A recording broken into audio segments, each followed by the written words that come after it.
Buenas tardes, perdón, para todos los asistentes a este evento. Es un gusto desde la Universidad de Medellín tenerlos como invitados a esta cátedra abierta que organizamos desde la UC de Derecho Laboral. Tanto el profesor Felipe Díez, quien se encuentra aquí conectado, como quien les habla, Daniel Arcila Posada, como en la invitación se precisó. La idea del presente foro o cátedra abierta más bien es abordar las dinámicas y los cambios del Código Procesal del Trabajo, del nuevo Código Procesal del Trabajo y de la Seguridad Social, implementado por la Ley 2452 del 2025. Es pretencioso y absurdo también creer que en una hora y poco más de sesión podamos abordar los más de 330 artículos que trae este nuevo Código Procesal del Trabajo, pero la idea con el profesor Juan Felipe desde la Universidad de Medellín y del área de Derecho Laboral y Seguridad Social es poder entregarles los cambios más relevantes sobre cuatro temáticas. Esto es las dinámicas procesales generales, los medios de prueba, los medios de impugnación y los procesos en materia laboral. Creemos que con eso podemos abordar los cambios más relevantes, no exonerando pues a todos los asistentes y quienes vean este video de estudiar la norma procesal. Acto seguido, entonces, le voy a dar la bienvenida a mi compañero, al doctor Juan Felipe Díez, también profesor de la Universidad de Medellín, para que se presente inicialmente. Doctor Felipe, Bueno, buenas tardes. buenas tardes, doctor Daniel. Muchas gracias por la invitación. Este evento, pues, lo gestamos ambos con motivo de esta nueva norma tan importante en el ámbito el desarrollo de un profesional que ejerce el área del derecho laboral y la seguridad social. Y bueno, esperando poder contribuir a ampliar el conocimiento de este tema tan importante que es el cambio normativo que representa esta ley 2452 del año 2025.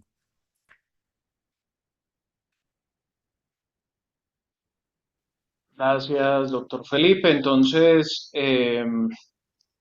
vamos a iniciar entonces con estas dinámicas. La primera parte de este evento van a ser unas perspectivas, para lo cual los expositores hablaremos alrededor de unos 3 minutos, donde trataremos de resumir en esos pocos minutos eh, qué creemos que son, digamos que estas intenciones del nuevo código, qué abarca, qué es lo más relevante. Y para eso entonces le doy la palabra al doctor Felipe. Doctor Felipe, bien pueda, adelante. Bueno, doctor, muchas gracias.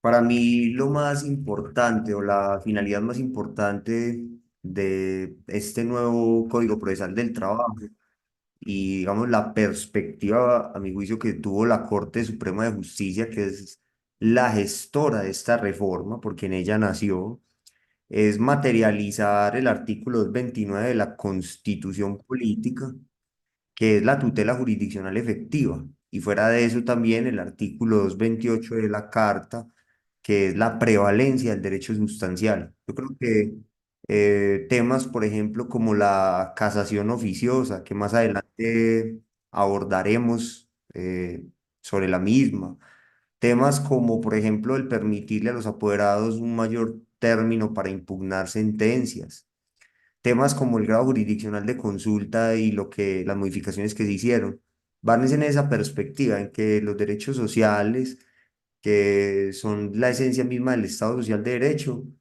se materialicen y no queden pues como en un mero formalismo jurídico, eh, ya que pues nos hoy adecuado decir que en pleno siglo XXI todavía para poder materializar los derechos sociales tengamos que estar sujetos a estrictas fórmulas sacramentales sin desconocer obviamente la importancia y el debido proceso como un derecho sustancial, pero que a veces hay ciertos formalismos que hacían casi que nugatorio en muchos casos los derechos sociales. El tema, por ejemplo, de las medidas cautelares en los procesos declarativos, un menor nivel de protección lo había en los derechos sociales versus el proceso civil. Eso más adelante lo abordaremos. Entonces uno puede resumir, digamos, que la perspectiva de este código y la finalidad es esa.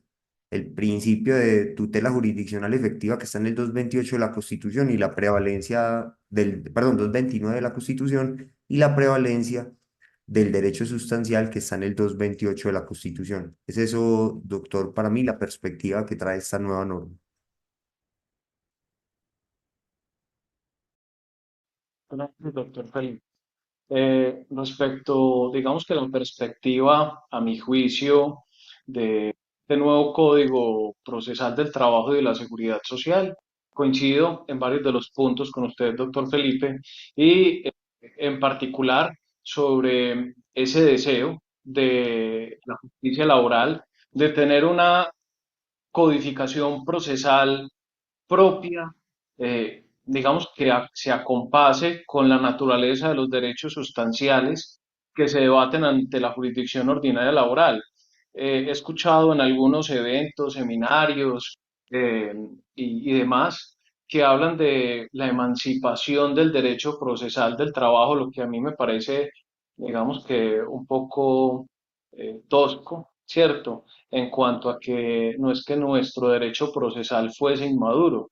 De hecho, el derecho procesal del trabajo siempre ha sido un derecho procesal de vanguardia que ha generado, digamos que cambios en dinámicas procesales que han servido de ejemplo al resto de las prácticas procesales en las demás especialidades y jurisdicciones. Por ejemplo, la oralidad, ¿cierto? Que empezó, digamos que en nuestra codificación procesal. Entonces, hablar de emancipación como si se tratara de un impuber, pienso que no es justo con la especialidad laboral. Yo prefiero pensar que si bien el derecho procesal del trabajo se ha nutrido de la ley procesal general, en otro era el Código Judicial, el Código de Procedimiento Civil, el Código General del Proceso, pues realmente esas dinámicas procesales no responden a las dinámicas sustanciales actuales, a un derecho laboral cambiante que garantiza enfoques diferenciales, ¿cierto? Que responde a dinámicas culturales, económicas, sociales, diferentes, lo que no se acompasa del derecho civil, ¿cierto? En particular. Entonces, ¿cuál es mi noción de este nuevo código? Teníamos un derecho sustancial con un equilibrio entre las partes, reconociendo una asimetría entre trabajadores y empleadores, y teníamos un derecho procesal que se nutría del procedimiento civil o del Código General del Proceso que habla de igualdad de las partes para el proceso judicial, lo cual no respondía a las dinámicas sustanciales de equilibrio y de asimetría. Entonces teníamos una norma procesal que no conversaba plenamente con la norma sustancial. Pienso que la Corte Suprema de Justicia en esta iniciativa, que entrará a regir a partir del 2 de abril del año 2026, lo que busca, como usted bien lo dice, doctor Felipe, es responder a esas dinámicas sustanciales. Si en el derecho administrativo las dinámicas procesales responden a proteger los intereses del Estado y por eso hay caducidad, en el derecho civil, las dinámicas procesales responden a la igualdad de las partes porque los sujetos de las relaciones sustanciales son iguales, pues esa dinámica procesal responde a eso. En el derecho penal, a la protección del sujeto que está siendo procesado frente al Estado, que tiene todas las herramientas, la fiscalía, por eso existen toda la serie de garantías para los procesados en materia penal. ¿Por qué nosotros en materia laboral no podíamos tener una codificación procesal que respondiera a las dinámicas del derecho laboral individual, colectivo y de la seguridad social? Creo que esa es la perspectiva principal y digamos que de entrada cierro de esa manera mis perspectivas y me voy a seguir, doctor Felipe, si a usted le parece, con las temáticas que me corresponden. ¿Usted está de acuerdo? Claro que sí, doctor Daniel, adelante. Muy bien, entonces vamos a arrancar con la presentación en particular. Van a regalar un segundo, comparto. Vamos a tratar de... Esto es muy ambicioso lo que el profesor Felipe y yo queremos hacer, de abarcar toda esta cantidad de temáticas en 1 hora y media, pero vamos a intentarlo, doctor Felipe, de la mejor manera, creo yo. Bien, nuestra casa. Vamos a empezar entonces con las temáticas como tal. Eh, Bien, tenemos entonces este nuevo código procesal, ley 2452 del 2025, del 2 de abril, entra entonces para todos los efectos a partir del 2 de abril del año 2026 y de ese 2 de abril del año 2026 como tal, vamos a tener que para los procesos, más bien las demandas que se radiquen a partir de esa fecha, va a empezar a regir este código. Para los procesos que se tramiten con anterioridad a la fecha antes mencionada, van a tener que tramitarse con el viejo código procesal del trabajo, es decir, con el actual. Por ende, vamos a tener código procesal del trabajo, el que está rigiendo hoy en día, aproximadamente unos 4 o 5 años después de esta norma, que es el término que normalmente tardan los procesos judiciales laborales. Todas las nuevas demandas que se radiquen a partir del 2 de abril del año 2026 van a ser radicadas por el nuevo código procesal, se van a adelantar con ese trámite. Y las anteriores con el viejo código, no va a haber, digamos que etapas procesales mixtas, como sucedió con el Código General del Proceso, que generó mucha confusión. Si bien esta forma de aplicar la ley procesal en el tiempo, digamos que no permite que la nueva norma entre a regir a plenitud. Sí creo que a los operadores y a los litigantes va a ser más sencillo para ellos aplicarlas. Entonces, el tópico que me corresponde a mí como primer tópico van a ser las dinámicas procesales generales. Ese es el primer tópico que vamos a abordar. Al final de este evento vamos a tener unas conclusiones y preguntas para que aquellos que las tengan las pueden ir formulando por el chat y al final las responderemos como tal. Entonces, de las dinámicas procesales generales, cambios, ¿qué tenemos? En principios, creo yo que algo que materializa ese deseo de una codificación procesal propia es el artículo 3 del nuevo Código Procesal del Trabajo, que habla del juez director del proceso. Y en ese artículo quiero pues llamar la atención que se establece, ya venía pues de antes esta disposición desarrollada por la jurisprudencia, que se deben aplicar los enfoques diferenciales de derecho. Es decir, que se deben aplicar a lo largo del proceso, tanto para equilibrar las cargas probatorias como a la hora de decidir. Eh, digamos que la perspectiva respecto al género, origen, identidad, etnia, ¿cierto? Y demás, origen social que puedan afectar, digamos que una persona y que requieran que el juez a la hora de aplicar el derecho tenga en cuenta esa diferencia, ¿cierto? Hablando de enfoque diferencial de derecho. Pero quiero resaltar de ese artículo 3 que se habla de equilibrio entre las partes. A diferencia de lo que sucede con el procedimiento civil, donde se habla de igualdad. Cuando hablamos de ese equilibrio nos referimos a que de entrada el nuevo Código Procesal del Trabajo reconoce, lo reconocía el viejo también de una manera más tangencial, no tan directa, reconoce que hay dos sujetos diferentes, empleadores y trabajadores, empleadores y sindicatos, entidades de seguridad social y afiliados, y son desiguales. De entrada no son iguales. Y ese juez va a tener que igualarlos por compensación. Para mí este artículo es súper importante. ¿Qué significa igualdad por compensación? Que durante todo ese código procesal, este nuevo código, va a haber una serie de elementos que van a buscar normativamente a ese sujeto que está en la mejor posición y a ese que no está en la mejor posición, llevarlos al mismo nivel. Eso es equilibrio y se logra a través de una compensación. Con esa compensación se logra una igualdad frente al proceso. Y como veremos posteriormente, hay una serie de normas, sobre todo en materia probatoria y en materia de contestación de la demanda, que hacen efectiva esa igualdad por compensación, que hacen efectiva esa tutela judicial en favor de trabajadores afiliados y beneficiarios. Me llama la atención en este principio que habla de justicia retributiva, compensatoria, restaurativa y terapéutica. Esto creo que se había venido dando de manera muy tímida, eh, y es admitir que en materia laboral no solo hablamos de sumas de dinero para compensar o generar, digamos que una consecuencia jurídica. Se hizo expreso en este artículo que un juez laboral tal vez para lograr esa justicia restaurativa y terapéutica ante una seria vulneración, por ejemplo, una persona sometida a acoso laboral, pueda ordenarle al empleador que todo el personal de gestión humana haga cursos de acoso laboral. ¿Cierto?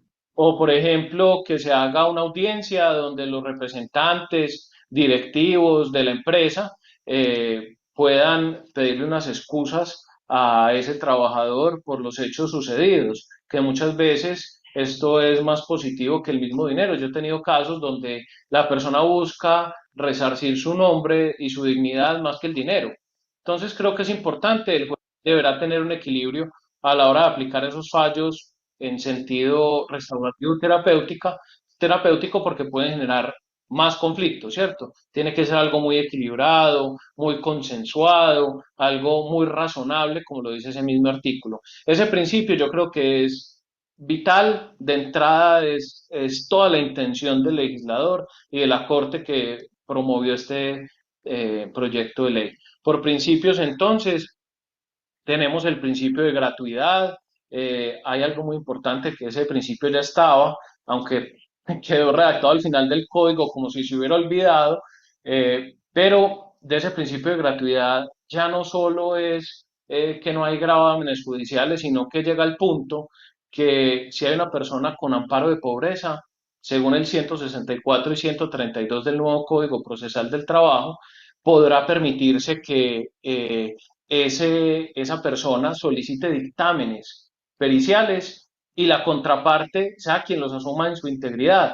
El Código Procesal del Trabajo actual dice que es a quien beneficie o a ambas partes. Creo que esto es muy importante para materializar ese acceso a la Administración de Justicia. Muy importante el artículo 33, parágrafo primero del nuevo Código Procesal del Trabajo. Quienes cumplan el rol de curador ad litem, que son esos abogados o nosotros también, como hemos actuado en muchas ocasiones, cuando una persona pide amparo de pobreza, que representamos sus intereses o aquel que no se puede notificar. Sería injusto que la misma justicia del trabajo no reconozca el trabajo de los curadores. Eso es contrario a todo el sentido del trabajo, el reconocimiento del trabajo profesional. Y a diferencia de lo que sucede en otros procesos, sí va a ser remunerado en materia laboral. Esto es un cambio muy importante sobre esa gratuidad y se fijará en las agencias en derecho. Principios, se recauda en el principio de fallos ultra y extra petita, como ya existía. Reúne allí el principio de consonancia y las excepciones constitucionales. No hay ningún cambio, simplemente se vuelve norma. Aparte pues de la sentencia de la Corte Constitucional que establecía que en segunda instancia había fallos más allá de lo pedido en mínimos irrenunciables. Lo que hizo la Corte fue simplemente traerlo en un solo artículo. El principio de libre formación del convencimiento del artículo 133 del nuevo Código Procesal del Trabajo. De este hablaremos más adelante. Dos artículos que para mí son tres relevantes. El artículo 3, el 133 y el 128. Para mí, en esos tres artículos se materializa la igualdad por compensación. Creo que son relevantes, aparte de los artículos de la contestación de la demanda. Cambios en competencia y jurisdicción. Cambio relevante. Se resuelve el problemita de los trabajadores oficiales demandando el contrato realidad.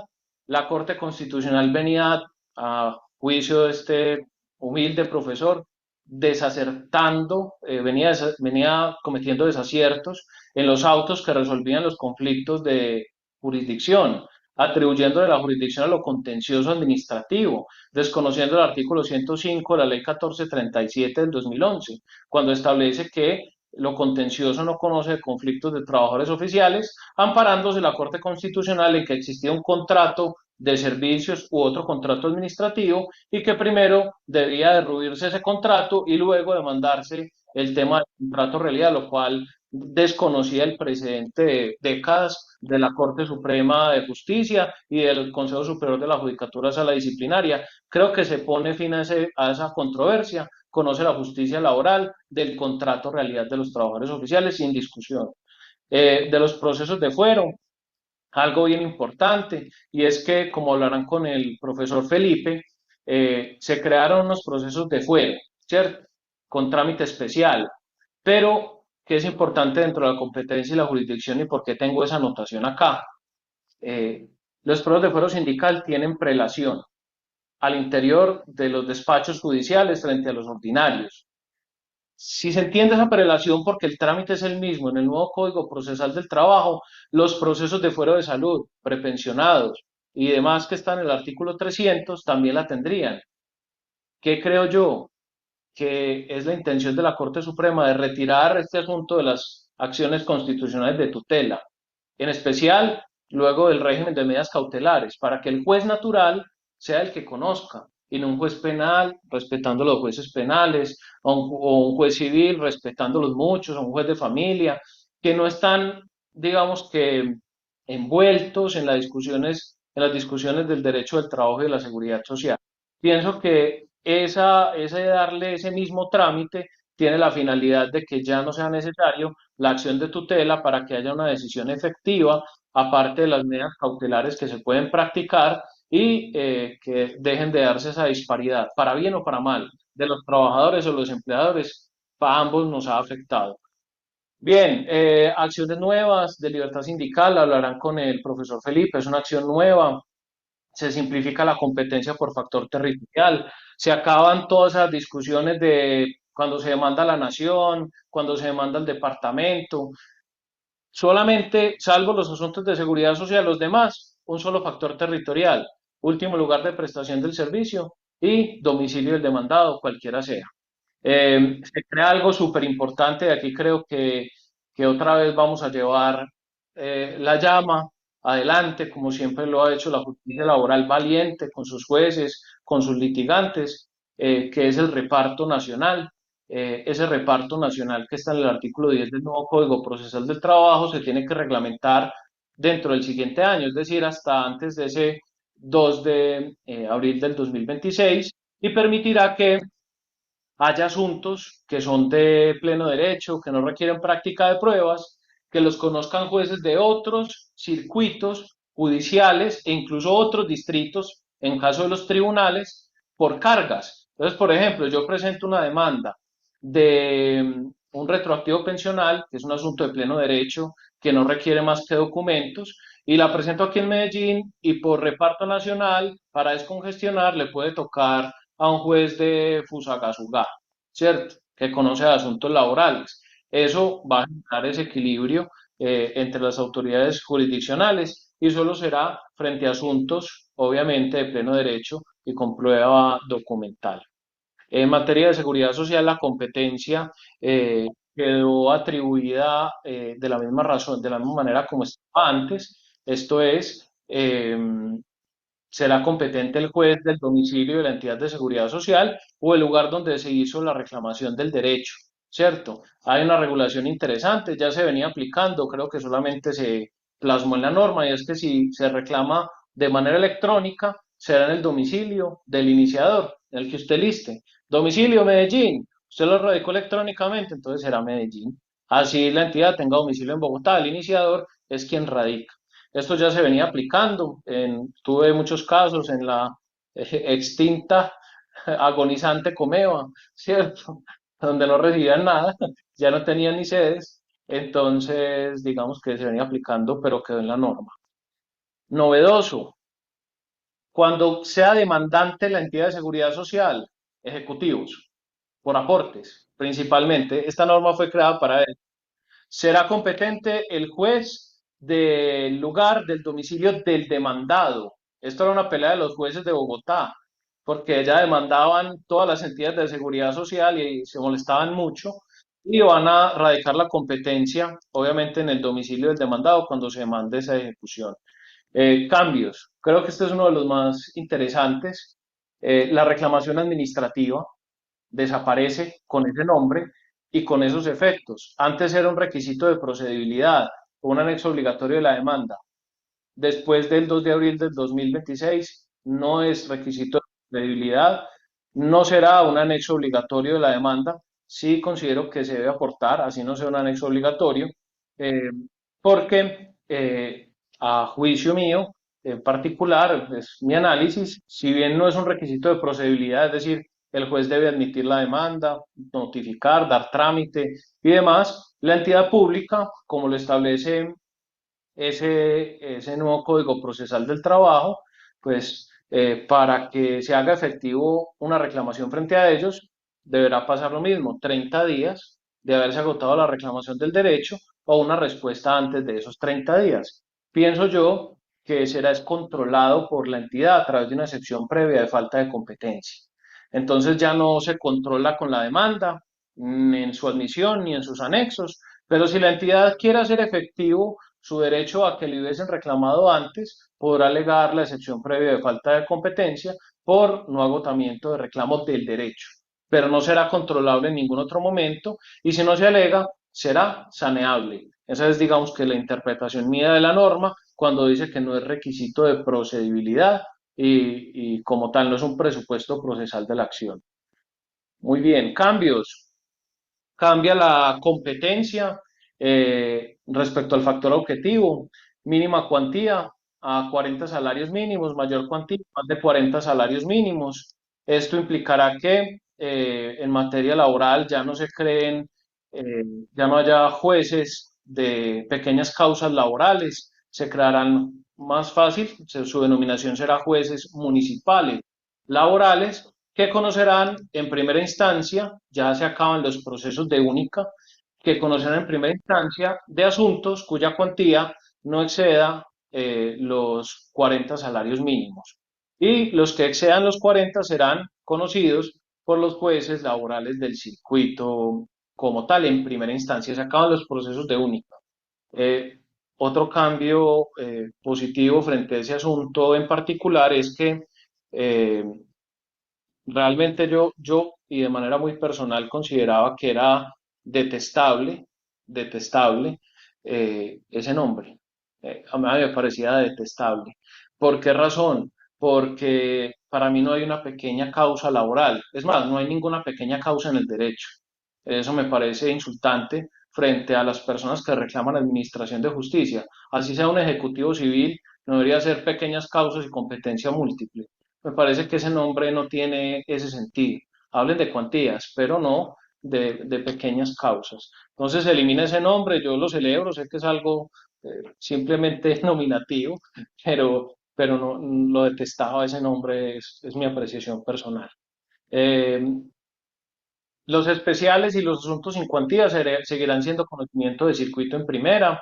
Se crea una regla de cambio de radicación por parte de la Corte. Usted puede solicitar el cambio de radicación si hay temas de orden público a la Corte y le cambiará la radicación, el lugar, el juez de conocimiento.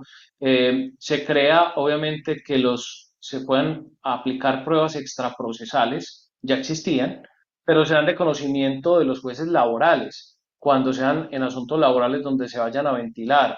Y será competencia, lo veremos posteriormente, de los jueces laborales del circuito y los jueces laborales municipales. Eh, Conciliación. Mm, Punto favorable, que uno lo veía en la práctica. Eh, Se podrá dar poder al abogado para que asista a la audiencia de conciliación. Muchas veces era un problema cuando no asistían las partes, era difícil, bastará con el poder y la facultad de conciliar para que se pueda celebrar la audiencia de conciliación. No es requisito de procedibilidad para demandar, se puede presentar de manera extraprocesal ante un juez laboral del circuito o un juez municipal y suspenderá la prescripción por 3 meses si se solicita de manera extraprocesal. Cambios en la demanda. Esto es una carrera. Eh, Quedó expreso que no hay que cuantificar individualmente las pretensiones. Nunca ha tenido que hacerse eso. Bastaba con afirmar que era más de 20 salarios mínimos o hasta 20 salarios. Pero para evitar, como nuestra justicia, si no hay juez laboral, conoce un juez civil que conoce de asuntos laborales y si, de categoría circuito, y si no existe, conoce un juez promiscuo del circuito, pues créame que para el juez civil, no es que sean malos o no conozcan, para un juez civil o para un juez promiscuo, pues entender todas estas reglas va a ser un poco más complejo. Entonces es muy importante que haya quedado codificado que en las pretensiones usted no tiene que cuantificarlas individualmente. Simplemente, pues deberá mencionar que es más de 40 salarios mínimos o menos y ya.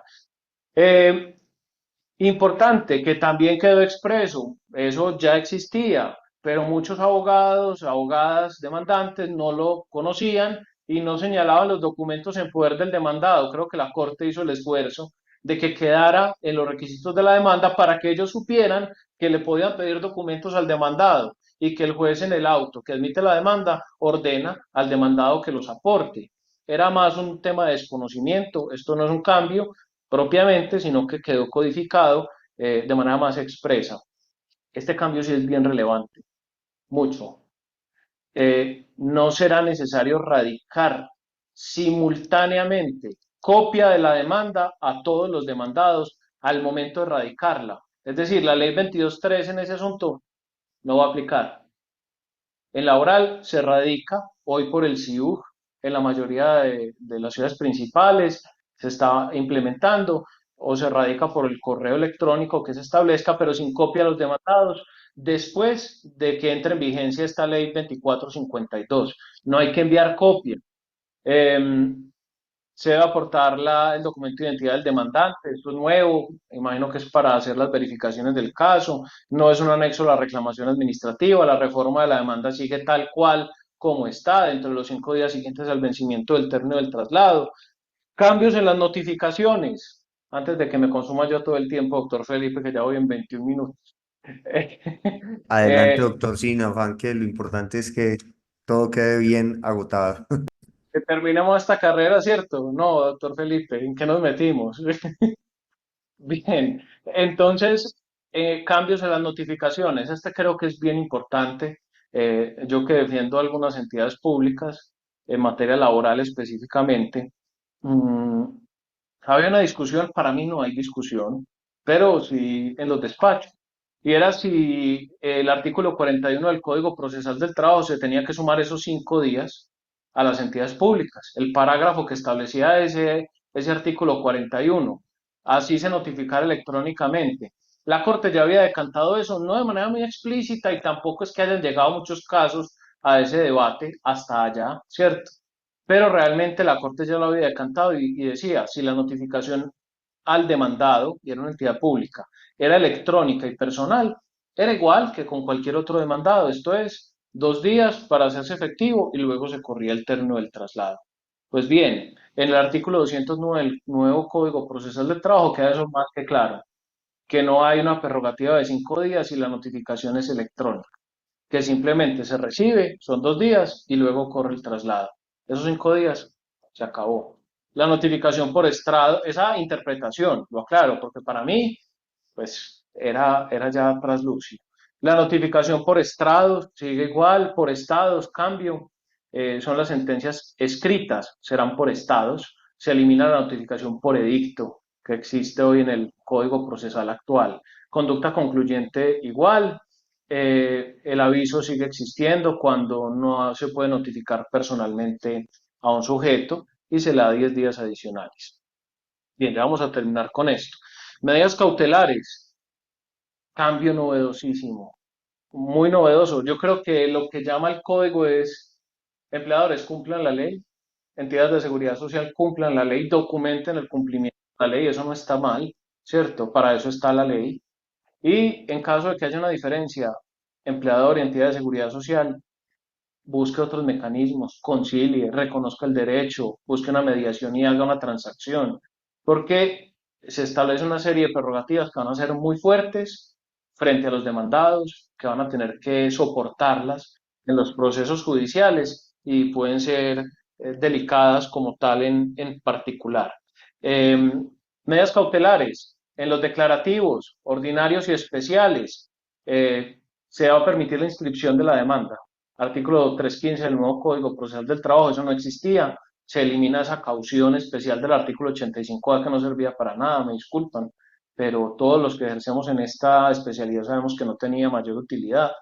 Eh, si hay sentencia favorable en esos pruebas declarativos, se podrá pedir el embargo y secuestro, ¿cierto? Esto creo que es bien relevante para evitar que esos demandados, ¿cierto?, incumplan la sentencia. Se admiten las medidas cautelares innominadas, esto ya existía. El juez analizará la apariencia de buen derecho, la necesidad y la proporcionalidad. Si por alguna razón eh, el sujeto que perdió en primera instancia y le van a embargar y secuestrar ese bien quiere oponerse, puede pedir una caución de las pretensiones estimadas de la demanda más el 30%. Y el demandante que pida la medida cautelar deberá prestar caución. En el Ejecutivo siguen iguales, embargo y secuestro. Cambios en la contestación. Deberá manifestarse sobre cada pretensión el demandado. Antes decía sobre las pretensiones, muchos demandados contestaban de manera genérica, sobre todas. Ahora la norma dice sobre cada, si se opone o se allana y por qué. El auto que da por contestada la demanda, si hay una contestación simple. Esto es, si el demandado contesta no es cierto, no me consta que se pruebe, sin explicar por qué, en ese auto que da por contestada la demanda deberá indicar el juez cuáles hechos se entienden probados por esa contestación simple que está proscrita. Esto resuelve un problema, es que los jueces no lo hacían. Ya se establece que en ese auto lo deberá indicar. No es que es nuevo, lo nuevo es el instrumento, el acto procesal en el cual se debe consignar esa consecuencia desfavorable por el incumplimiento de la carga procesal de argumentar.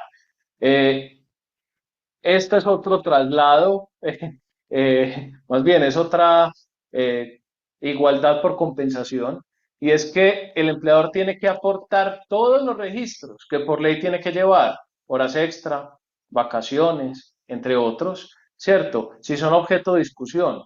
Y si no los aporta, se tendrán por cierto los hechos objeto de esa pretensión que se basa en ese medio de prueba. Entonces esto llama a que los empleadores y las entidades de seguridad social, porque esto es para todos, lleven en control todos los registros que por ley deben llevar. Falta de contestación, antes era un indicio grave, ahora se darán por probados los hechos de la demanda. Es decir, miren esa igualdad por compensación como está de fuerte. Miren cómo es evidente ese cambio. Bien, frente a las excepciones, las previas adoptaron regulación propia en el 75. Debo mencionar que eh, nos hablan de la excepción de cosa juzgada y prescripción como previa, que uno en principio pensaría que se resuelve en auto, pero posteriormente en el artículo 260 del nuevo código nos dice que se resuelve en, ¿cierto? Se seguirá esas dos, formulando en el escrito de contestación. Cambios. Va a haber sentencia anticipada cuando sean asuntos de puro derecho. Cuando, doctor Felipe, me salió un mensaje, ¿me escuchan bien? Sí, sí, sí, se le escucha bien, doctor. Hubo un momento donde se le perdió la señal cuando estaba mencionando el tema de en qué etapa procesal se resolvía la excepción de prescripción y cosa juzgada, pero de resto volvió a tomar señal. Entonces sería pertinente de pronto volver a mencionar la etapa donde se resuelven estas dos excepciones. Gracias, doctor Felipe. Se resolverán en sentencia a juicio, aunque el mismo artículo 75 no lo dice, pero el 260 sí, sea anticipada o al final, pero en sentencia, así sean previas, conservando la vieja tesis de procedimiento civil. Yo pienso que era inoficioso traerlas ahí. Pienso mencionado como sentencia, como posibilidad de sentencia anticipada, como lo genera el Código General del Proceso, bastaba. Pero a mi juicio se resuelven en sentencia y no en auto. Si se resuelven en auto es muy problemático para el trabajador, porque los autos no son susceptibles de casación. Entonces, pienso que debe ser en sentencia, ¿cierto? Eh, la sentencia anticipada, un instrumento maravilloso todos los litigantes en seguridad social, creo que vamos a disfrutar de esto y esperamos que la justicia cumpla con ese fin. Eh, Vamos a, recuerden que en el chat pueden formular preguntas si tienen.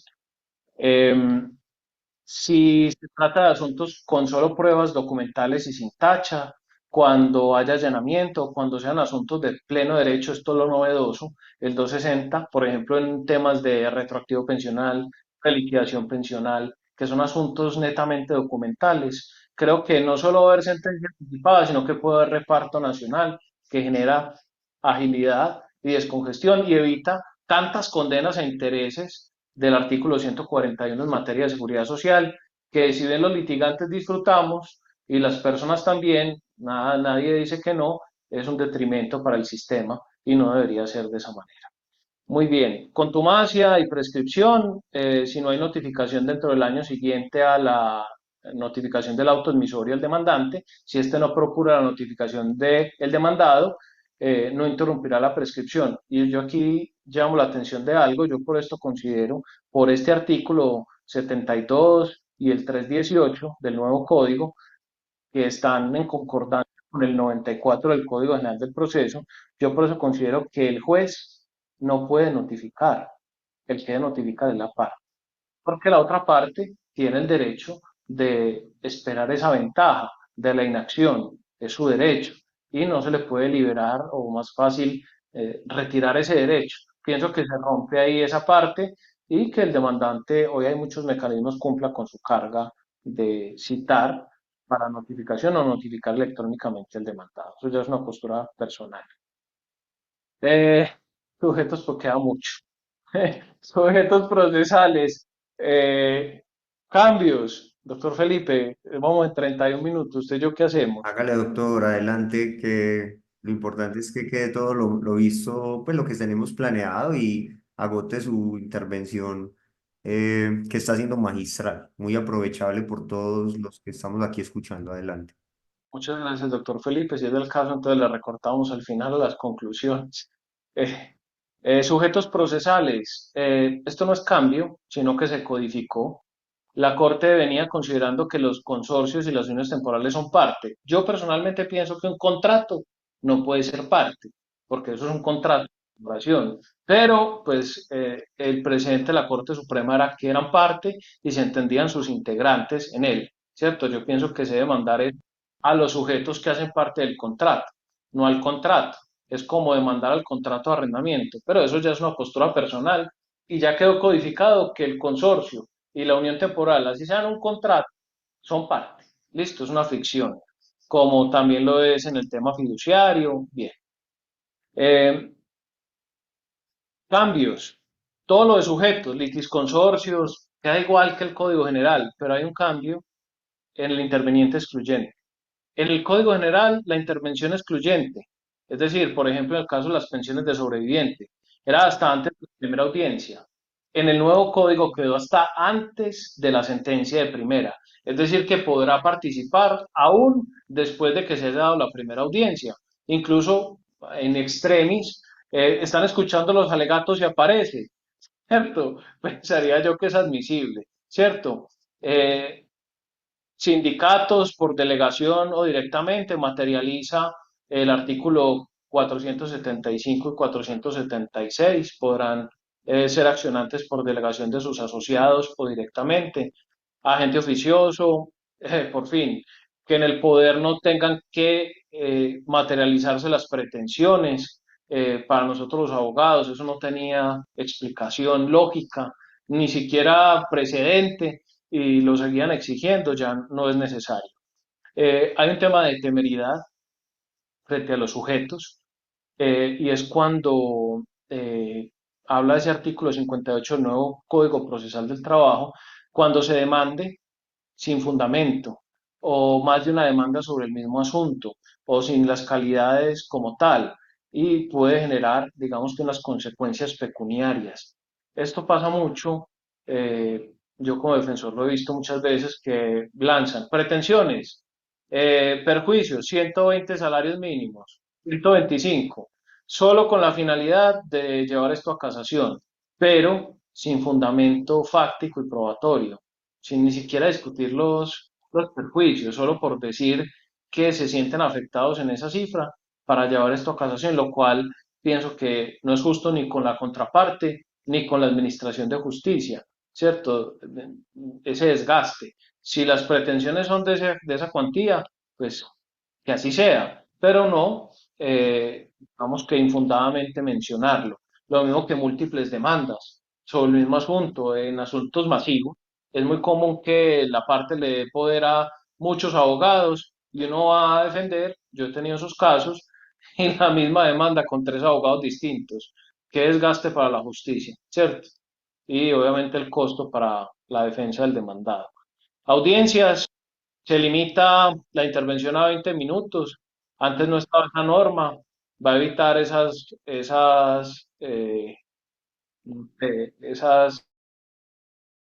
in extensis que quedaban antes, cuando realmente una intervención en una audiencia por un asunto concreto, 20 minutos es más que razonable, ¿cierto? Para evitar, digamos, que se desgaste de la administración de justicia. Mm, Estados en la fecha de hora de audiencia, el enlace para que el público pueda asistir, en especial ustedes que son estudiantes, la mayoría, no todos. En nuestra práctica, cuando nos formamos como abogados, íbamos permanentemente al Palacio de Justicia, en mi caso, no lo dudo que el doctor Felipe también, a ver audiencias. Ya como son virtuales, ni todo eso. Creo que esto materializa esa posibilidad de terceros, entre ellos estudiantes, poder asistir a las audiencias. Máximo dos audiencias, le dieron nombre por fin a la primera audiencia. Se podrán dar máximo dos audiencias como tal. Se supone que no podría haber más, pero esto no tiene consecuencia procesal. Bien, medios de prueba. Doctor Felipe, va a correr. Sin afán, Carga de la prueba. doctor, sin afán. Carga de la prueba. Cambios en los medios de prueba, que es el segundo tópico. Primero, el 128, les dije que era muy importante para mí este artículo y que materializaba esa aspiración. El 128 parece el mismo 167 del Código General, pero no lo es. No lo es.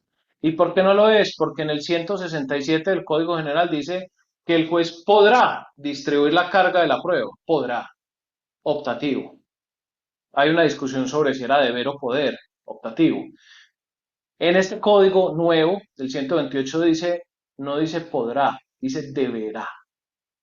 Deberá distribuir la carga, es decir, el juez, en su rol de director del proceso, si ve que le falta algo, debe decir, antes de fallar, ni siquiera el decreto, porque en el 167 hasta el decreto, aquí incluso es antes de fallar, puede decir, oiga, usted demandado, apórteme esto, usted otro demandado, esto. En la práctica se da, pero hay muchos jueces que saltan ese deber.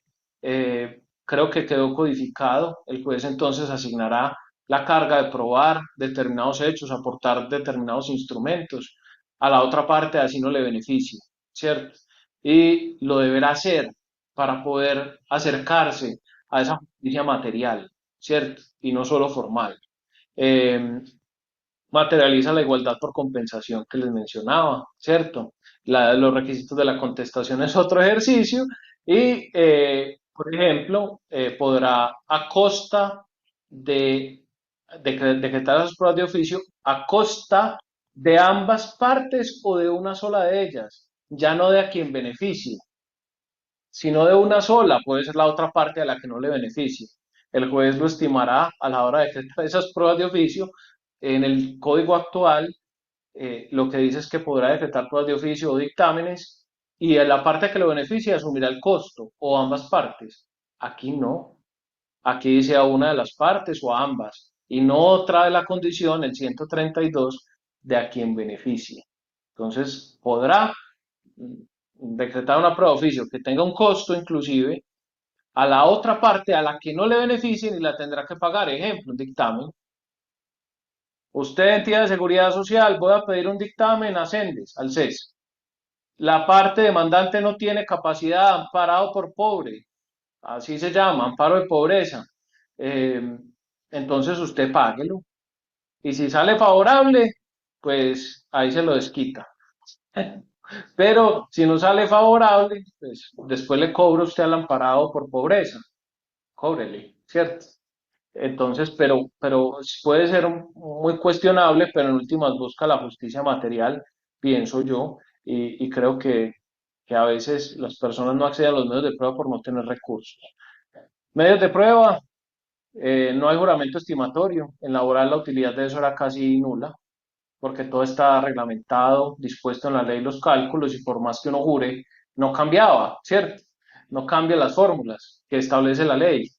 Entonces se eliminó, incluido también el deferido. No significa que no se pueda usar, pero se tendrá que remitir al Código General del Proceso. Valoración, mmm, hace hincapié, esta norma creo que es la otra más importante, les he hablado ya de las tres, la libre formación del convencimiento. Hay tres estándares de valoración.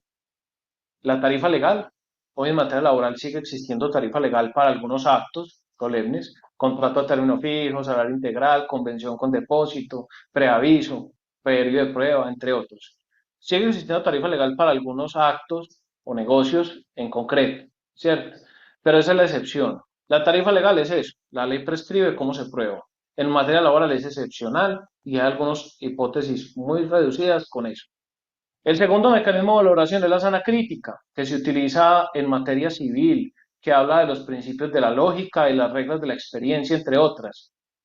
Y hay un tercer estadio de valoración, que es la libre formación, que tiene que ver específicamente esa libre formación del convencimiento con los principios científicos que informan la crítica de la prueba y la inmediación que tiene el juez con eso. Entonces, básicamente, en materia laboral, ya sin discusión, no vamos a estar ni en tarifa legal ni en sana crítica, porque había la discusión toda vez que había remisión a los medios de prueba del Código General del Proceso, y el Código General del Proceso en los medios de prueba hablaba de valoración de ese medio de prueba por sana crítica. Se acaba esa discusión, en laboral todo va a ser libre formación. Efecto práctico. Para un hecho, el juez tiene 10 medios de prueba. En la sana crítica, el juez tiene que hacer un ejercicio de lógica para analizar cada medio de prueba sobre ese hecho, darle un valor, una probabilidad, y luego de hacer ese análisis sobre todo, decidir, analizándolos todos, ¿cierto? En la libre formación del convencimiento no tiene que hacer ese análisis de todos, puede hacer un análisis de dos o tres que los lleven a su libre formación del convencimiento, y tendrá que explicar, obviamente, no es que sea anárquico o irracional, ¿cierto? O cualquier decisión que quiera tomar infundada, tendrá que explicar cómo llegó a esa convicción, ¿cierto? No es que sea pues algo absurdo. En materia laboral ya viene pasando, pero como he explicado ahorita, cuando es un juez civil, un juez promiscuo, eso se diluye un poquito. Entonces ya quedó expreso que en materia laboral solo hay libre formación del convencimiento. Pruebas extraprocesales, lástima que no hubo capítulo en el nuevo código, solamente dice que existen, que lo conocen los jueces municipales y de circuito, pero su regulación va a ser la del Código General del Proceso para la práctica, 183 a 190. ¿Quién conoce? En el juez del domicilio, donde va a practicarse la prueba, si es del caso, o con quien deba cumplirse el acto, si es necesario. Si hay juez municipal, ese será. Si no hay juez laboral municipal, el juez de circuito, ese será. Digamos que el que conoce esa, esa prueba extraprocesal. A ver, ya voy a terminar. Vamos a terminar por acá. Interrogatorio de cambios. Deber del juez. Ya no es potestativo. El juez tiene que interrogar a las partes. 141. Pliego cerrado puede ser en PDF con contraseña. Yo ya lo había hecho anteriormente, pero era muy extraño para los jueces cuando mandaba un pliego cerrado con un PDF y una contraseña, y básicamente le pedían a uno que le diera la contraseña antes de la audiencia, y perdía la finalidad del pliego cerrado. Entonces me parece que simplemente una práctica procesal la condensó en la norma como tal. Inasistencia, o aquí hay un error, o ser reacio a contestar las preguntas, se entenderá que el hecho objeto de esa pregunta se entiende probado, si no es susceptible de prueba de confesión, indicio grave, y no se suspenderá la audiencia por la inasistencia del interrogado. Si se excusa, se programará para la siguiente audiencia, si es del caso, para interrogarlo, si no, en segunda instancia. La audiencia seguirá. Declaración de terceros, la prueba testimonial, la tacha antes de rendir la declaración, los requisitos se aceptan los que traía el 212, es decir, hay que indicar los hechos, se acaba ese debate, dictamen pericial, se podrá anunciar por escrito, aportarlo 10 días después, la regla de pobreza que les mencioné, muy bien. La inspección judicial sigue siendo igual y vamos a finalizar con estos medios de prueba de cambios, con esta correría. Eh, Documentos, nuevamente libre formación del convencimiento. Si se extrae un documento que, por ejemplo, un contrato de término fijo, se puede probar con otros medios de prueba. Documentos en blanco o sin llenar se presumen auténticos, salvo que se tachen. Eh, de los documentos, si hay un mensaje de datos y se imprime como tal, se considera un documento salvo que se tache. Muy bien, esos son como, digamos, los principales cambios en materia probatoria y los dejo con el doctor Felipe después de abusar de su tiempo. Doctor Felipe, usted sigue y yo resisto el mismo abuso, tranquilo. No, no, doctor, muchas gracias por toda la exposición, muy pertinente y muy acertada. Yo entonces procedo a abordar los cambios en los procesos laborales. En primer lugar, hay un cambio en cuanto a la naturaleza del proceso ordinario laboral y la cuantía.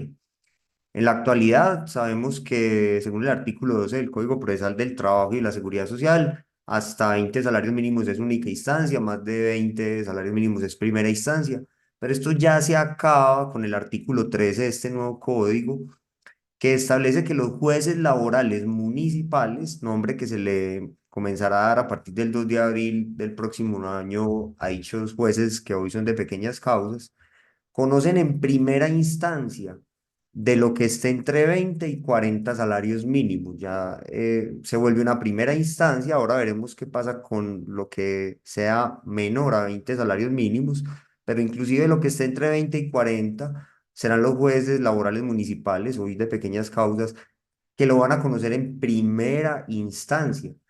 Si hay una apelación contra esa sentencia o un grado jurisdiccional de consulta, será el juez laboral del circuito o civil del circuito en aquellos municipios que no están adscritos a un circuito laboral, el que conozca de dicho grado jurisdiccional de consulta o dicha apelación. Si el proceso excede de 40 salarios mínimos, sigue siendo de primera instancia, solo que arranca en juez laboral del circuito o civil del circuito bajo la misma regla en aquellos lugares donde no haya juez del circuito laboral y en lo laboral, y el recurso de apelación contra las sentencias de un juez laboral de circuito o juez de circuito civil o el grado jurisdiccional de consulta contra estas sentencias, pues irá al Tribunal Superior del Distrito Judicial. Se continúa en el proceso ordinario laboral de primera instancia con el término de 10 días hábiles siguientes a la notificación de la demanda para contestar la misma, y no hay un cambio. Y el proceso de hasta 20 salarios mínimos, que antes se llamaba proceso ordinario laboral de única instancia, pasa a llamarse proceso monitorio del trabajo y de la seguridad social, regulado en el artículo 286 y siguientes de esta ley. Bajo ese proceso monitorio, la persona, si tiene documentos que soporten la existencia de una obligación laboral o de seguridad social, podrá acudir para que se libre mandamiento de pago por parte del juez, y si ya se formulan excepciones contra ese mandamiento de pago, se transforma en una especie de proceso declarativo. Y de todas maneras, dicha sentencia, a mi juicio, de la interpretación de las normas que contemplan este juicio, este proceso especial, no es apelable, aunque sí está sujeta a grado jurisdiccional de consulta. Bien, por otro lado, hay otro cambio porque esta norma integra o consagra una serie, pues digamos, regula un proceso especial para los llamados fueros constitucionales, legales y jurisprudenciales en el artículo 300. Se establece que todo lo relacionado con el fuero de maternidad, el fuero de paternidad, el fuero de prejubilado, el fuero de acoso laboral, el fuero circunstancial, que es aquel del que gozan pues los trabajadores afiliados a un sindicato que presenta pliego de peticiones hasta no se firme, hasta tanto no se firme la convención colectiva o se expida un laudo arbitral ejecutoriado. Y bueno, ese fuero circunstancial tiene otras vertientes pues que ahora no alcanzamos por temas de tiempo a explicar, el fuero de salud, ¿cierto? Todos esos fueros donde lo que se pretende es el reintegro del trabajador, el despido legal pero no constitucional, se van a tramitar por el proceso especial del artículo 300, que va a ser un proceso de doble instancia. Es un proceso expedito, de hecho aquí el término para contestar la demanda se reduce a 5 días hábiles, pero tiene la garantía también de la doble instancia. Y eh, por otro lado, por acá hay una, bueno, no, ya, continúo. Es que pensé que había una pregunta por acá en el chat, pero entiendo que es al final, listo. Y por otro lado, es importante también anotar que las sentencias dictadas en el curso de estos procesos donde se pretenda el reintegro del trabajador, también le cabrá grado jurisdiccional de consulta en lo no apelado, ¿cierto? Entonces, se genera una garantía para los trabajadores de tener un proceso especial eh, para el tema de la estabilidad laboral reforzada. Algo que sí es muy importante decir es que la norma expresa que los fueros que en lista no son taxativos. Ella trae una lista, fuero de paternidad, de maternidad, de prejubilado, de salud, de acoso laboral y circunstancial, trae esa lista, pero dice que no es taxativo. Entonces, podrían por allí encauzarse otros fueros de reciente creación, como el fuero de acoso sexual de la Ley 2365 de 2024 que dice pues que la víctima de acoso sexual que presente su denuncia no podrá ser despedida dentro de los 6 meses siguientes, so pena pues de que se presuma que fue por la queja de acoso sexual. Por ejemplo, ese que no está taxativamente en ese artículo 300, si se presentara un caso de esos, se tramitaría por dicho proceso especial. También, por ejemplo, el despido legal pero no constitucional, cuando a alguien lo despiden por su orientación sexual o por su raza o por pertenecer a un sindicato. La Corte ha dicho que esos despidos, aunque se pague la indemnización, quedan amparados dentro de un margen de legalidad por el pago de la indemnización del Código Laboral en principio, pero que atentan contra la Constitución porque el derecho del empleador a despedir pagando la indemnización por despido injusto no puede atentar contra derechos constitucionales como la orientación sexual, la libertad de cultos o el ejercicio de la libre asociación sindical. Entonces, cuando a alguien lo despiden por su orientación sexual, por su culto, por su raza, así le paguen la indemnización, podría accionar un reintegro laboral o demandar un reintegro laboral a través de este proceso especial que se crea. Sí queda pues un punto a decir, y es que esta ley 2452, en su artículo 300, dice que el fuero de paternidad solo se podrá conceder cuando la mujer del trabajador esté desempleada. Ese es un aspecto que al final del año pasado la Corte Constitucional declaró inconstitucional. La Corte dice que ese fuero de paternidad se debe reconocer así la mujer del trabajador no esté desempleada, inclusive así tenga empleo. Tiene estabilidad por todo el periodo del embarazo de su mujer hasta las 18 semanas posteriores al parto común y corriente. Entonces ahí hay un punto que a mí me parece que es cosa juzgada constitucional, que seguramente será objeto vertiginosamente de una demanda de inconstitucionalidad y la Corte pues tomará medidas frente a eso. Un tema también pues importante dentro de este proceso de reintegro por violación de los fueros es que antes, hoy por hoy, el trabajador tenía que hacer dos procesos cuando era víctima de acoso laboral. Uno, el de la ley 1010 de 2006, para que un juez declarara que hubo acoso laboral y multara al acosador.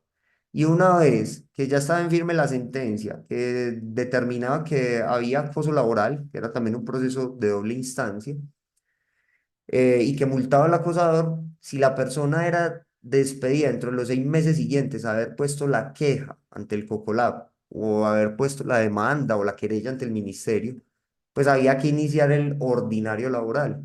O sea, eran dos procesos aparte y esta norma básicamente expresa que la persona víctima de acoso laboral puede pretender el reintegro en el mismo proceso. Entonces, una persona que sea despedida dentro de los 6 meses siguientes, haber puesto la queja, denuncia ante el ministerio o demanda, podrá pretender dentro del mismo proceso especial de reintegro, y si el juez lo ve obviamente como un derecho irrenunciable, lo tendrá que conceder en esa misma sentencia, se podrá pretender en este mismo proceso. Eso es una novedad, amerita pues explicar esto de una manera más detallada, pero por temas de tiempo, pues no podemos abordarlo en concreto. Pero como lo dice la SL 194/2021 de la Corte Suprema de Justicia, hoy por hoy tocaba hacer dos procesos, mientras que el especial para que se declarara que hubo acoso laboral y se multara y luego entrar al ordinario, ya pedir el reintegro. Ya eso queda superado con la redacción del artículo 300 donde en el mismo proceso la víctima de acoso laboral que es despedida dentro de los 6 meses siguientes a la interposición de la queja, pues puede pedir el reintegro porque la misma ley 1010 de 2006 dice que se despide es ineficaz cuando se produce pues dentro de esos 6 meses siguientes. Y desde que en ese proceso especial se compruebe que hubo acoso, obviamente se garantizará el debido proceso. Bueno, otras novedades. El proceso de levantamiento o de reintegro por violación del fuero sindical. Hoy por hoy se puede contestar la demanda hasta el día de la audiencia, que es una audiencia concentrada, donde el juez eh, celebra todas las etapas, desde conciliación hasta decreto de pruebas y de trámite y juzgamiento. Hoy por hoy, en el día de la audiencia, se puede contestar la demanda en ese proceso. Sea que el trabajador esté demandando al patrono alegando que lo despidió sin pedir permiso ante juez laboral, que avalara una justa causa, o sea que el empleador sea el que esté mandando al aforado para levantar el fuero, se puede contestar el mismo día, pero ya esta nueva norma, este nuevo Código Procesal del Trabajo, establece que hay 5 días hábiles siguientes a la notificación de la demanda de reintegro por violación del fuero sindical o de levantamiento para contestar esa demanda.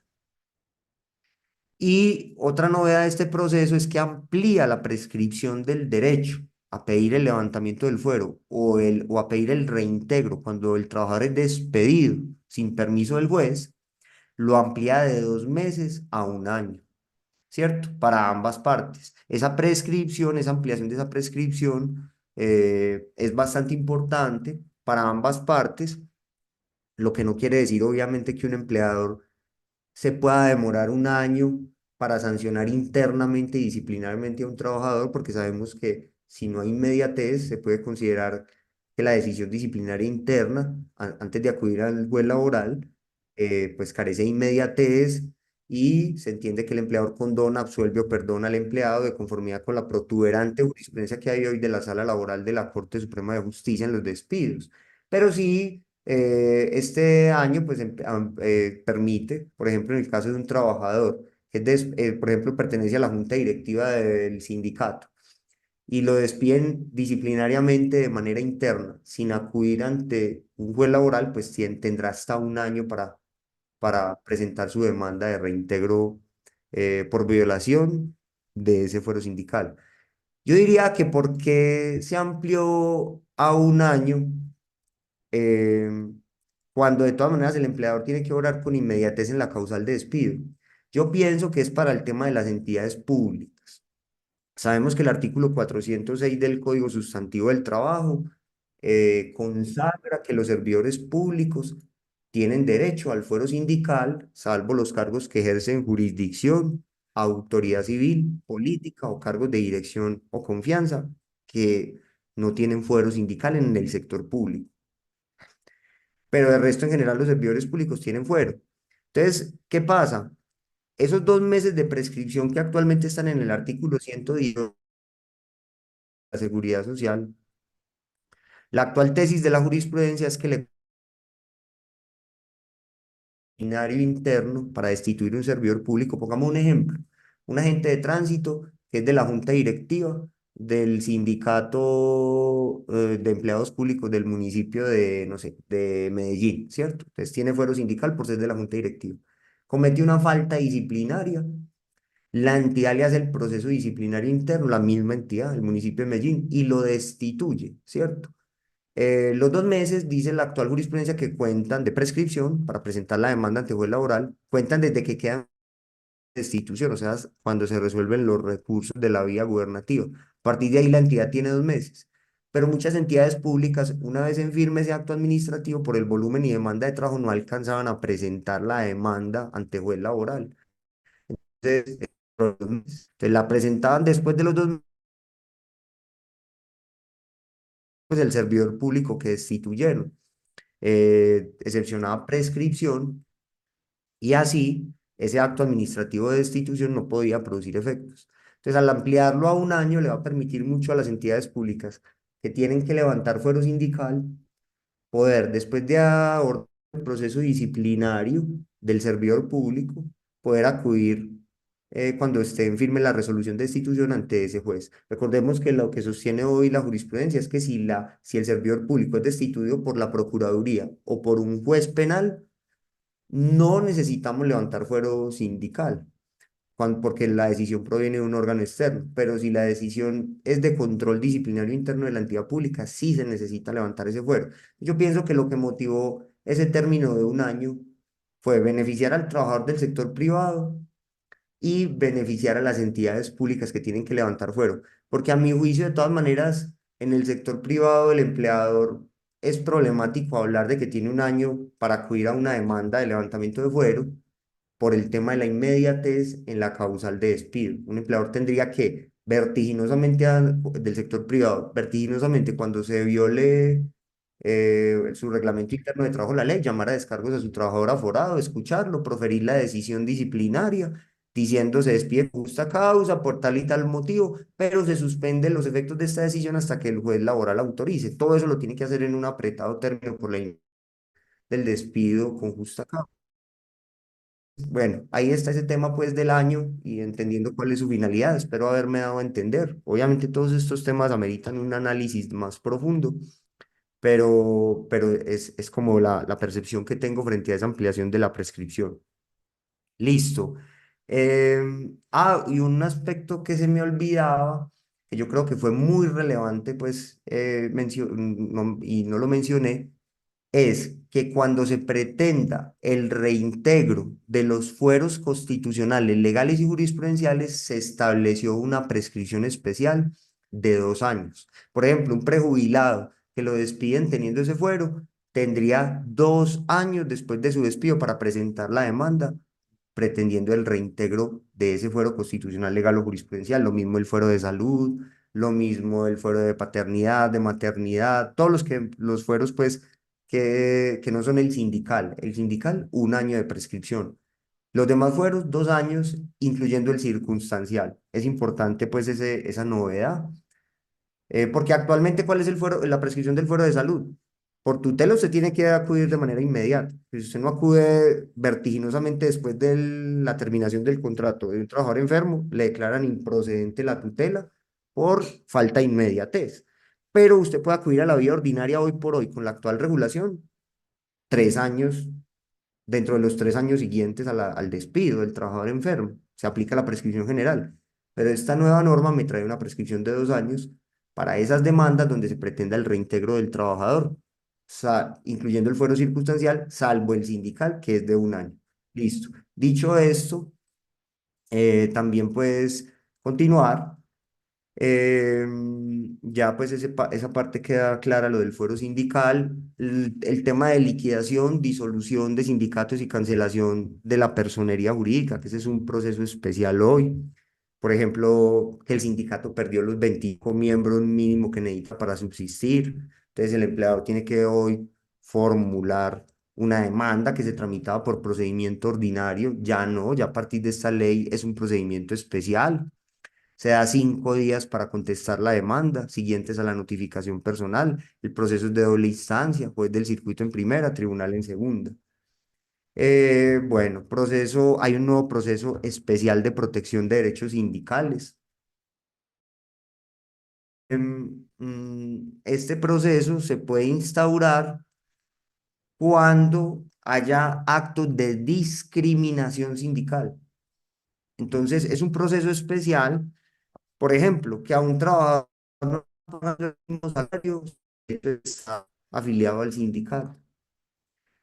Que un trabajador lo despidieron, así no tenga fuero sindical, le pagaron la indemnización de ley por el hecho de haberse afiliado al sindicato. Entonces, sabemos que hay una sentencia y varias, pero una de ellas es la T-239 del 2018 de la Corte Constitucional, que ha hablado del fenómeno del despido legal, pero no constitucional. Se dice legal porque se paga la indemnización, pero es inconstitucional porque lo despidieron por haberse afiliado a un sindicato, o por ser homosexual, o por ser lesbiano, o por ser de cierto pensamiento político, o por ser ateo, o por ser de tal o cual religión. La Corte frecuentemente ha declarado que esos despidos, aunque se pague la indemnización, son ineficaces y entonces ese podría ser un caso, un trabajador que se afilió a un sindicato o pensaba fundar un sindicato con varios de sus compañeros. No había nacido todavía el fuero sindical porque no lo habían fundado y los despidieron antes de fundarlo. Podría intentarse ese proceso a través de esta nueva disposición del nuevo código para buscar el reintegro. Bien, este proceso es nuevo y la prescripción sería la misma que para los demás fueros constitucionales, legales o jurisprudenciales, que es de 2 años. Bien, eh, también hay cambios frente al proceso de ilegalidad o legalidad de la huelga. En este proceso se podía contestar la demanda hasta el día de la audiencia cuando un empleador demandaba la ilegalidad de la huelga porque era un servicio público esencial o porque no se surtió la etapa de arreglo directo en lo que tiene que ver con la huelga contractual para presionar la firma de una convención colectiva, o no fue pacífica, o no se aprobó la huelga por mayoría absoluta de los trabajadores de la empresa o de un sindicato mayoritario. Bueno, hay varias causales de ilegalidad de la huelga. El empleador presentaba la demanda y el sindicato podía contestar hasta el día de la audiencia.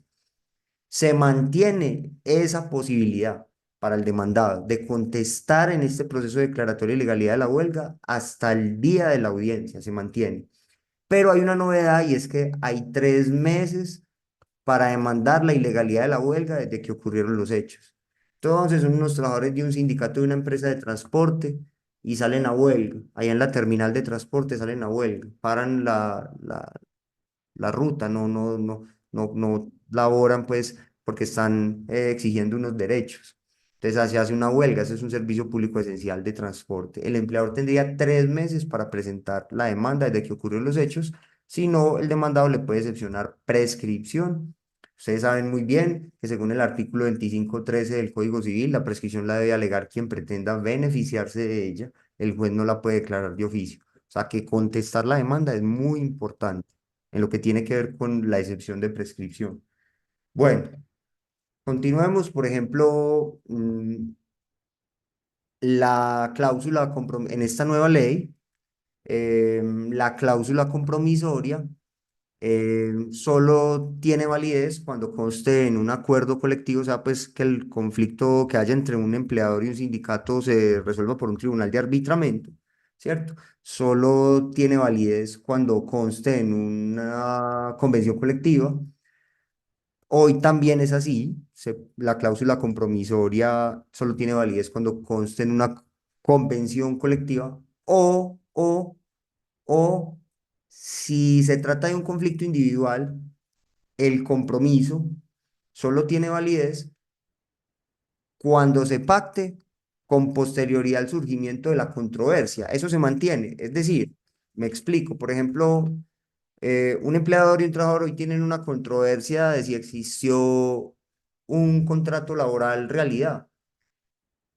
Si en el contrato de prestación de servicios se señala que el conflicto, que cualquier conflicto del contrato de prestación de servicios se someterá a arbitramiento, esa cláusula es inválida. ¿Por qué? Porque es una cláusula anterior al surgimiento del conflicto, que está consagrada en el contrato de prestación de servicios. Pero si con posterioridad al surgimiento del conflicto, ya después de que terminó el contrato de prestación de servicios, o en ejecución del mismo surge un conflicto acerca de la naturaleza laboral o no de ese contrato y se suscribe un otro sí, donde se dice que hay conflicto entre las partes sobre la naturaleza de este contrato y que quieren que lo resuelva un tribunal. Hoy se puede y queda igual en la norma. ¿Cuál es la novedad? ¿Cuál es la novedad en este nuevo código? Que el trabajador en el arbitraje puede pedir amparo de pobreza, pero hay una crítica y es que ese amparo de pobreza no cubre los honorarios de los árbitros que no pague el empleador que no acude al proceso arbitral. Porque, a ver, ¿qué es lo que pasa? Listo, tenemos un conflicto y queremos que se resuelva rápido. Esa cláusula no está en el contrato de prestación de servicios, que la diferencia se someterá a un tribunal de arbitramiento, porque si está en el contrato, ya les dije que es inválida, porque es una cláusula que es anterior al surgimiento del conflicto. Pero entonces ya hice una reclamación por un derecho de petición a la empresa. La empresa dice, no, el señor estaba es por prestación de servicios. Y entonces entabló una conversación con el abogado de la empresa. Venga, resolvamos esto por un tribunal de arbitramiento. Hagamos un compromiso, una cláusula denominada compromiso, un otro sí. Eso es válido, podría ir a tribunal de arbitramiento. Yo presento la demanda ante un tribunal de arbitramiento y pido amparo de pobreza para mi trabajador porque, pues para mi cliente, porque pues, él no tiene cómo pagar los honorarios de los árbitros. Pero el demandado no acude al proceso. Le nombran curador, etcétera. Se va a emitir la sentencia, el laudo arbitral, perdón, se va a emitir el laudo arbitral, pero el tribunal no lo emite porque la otra parte no ha pagado los honorarios, que es el empleador que no acudió a defenderse en el mismo.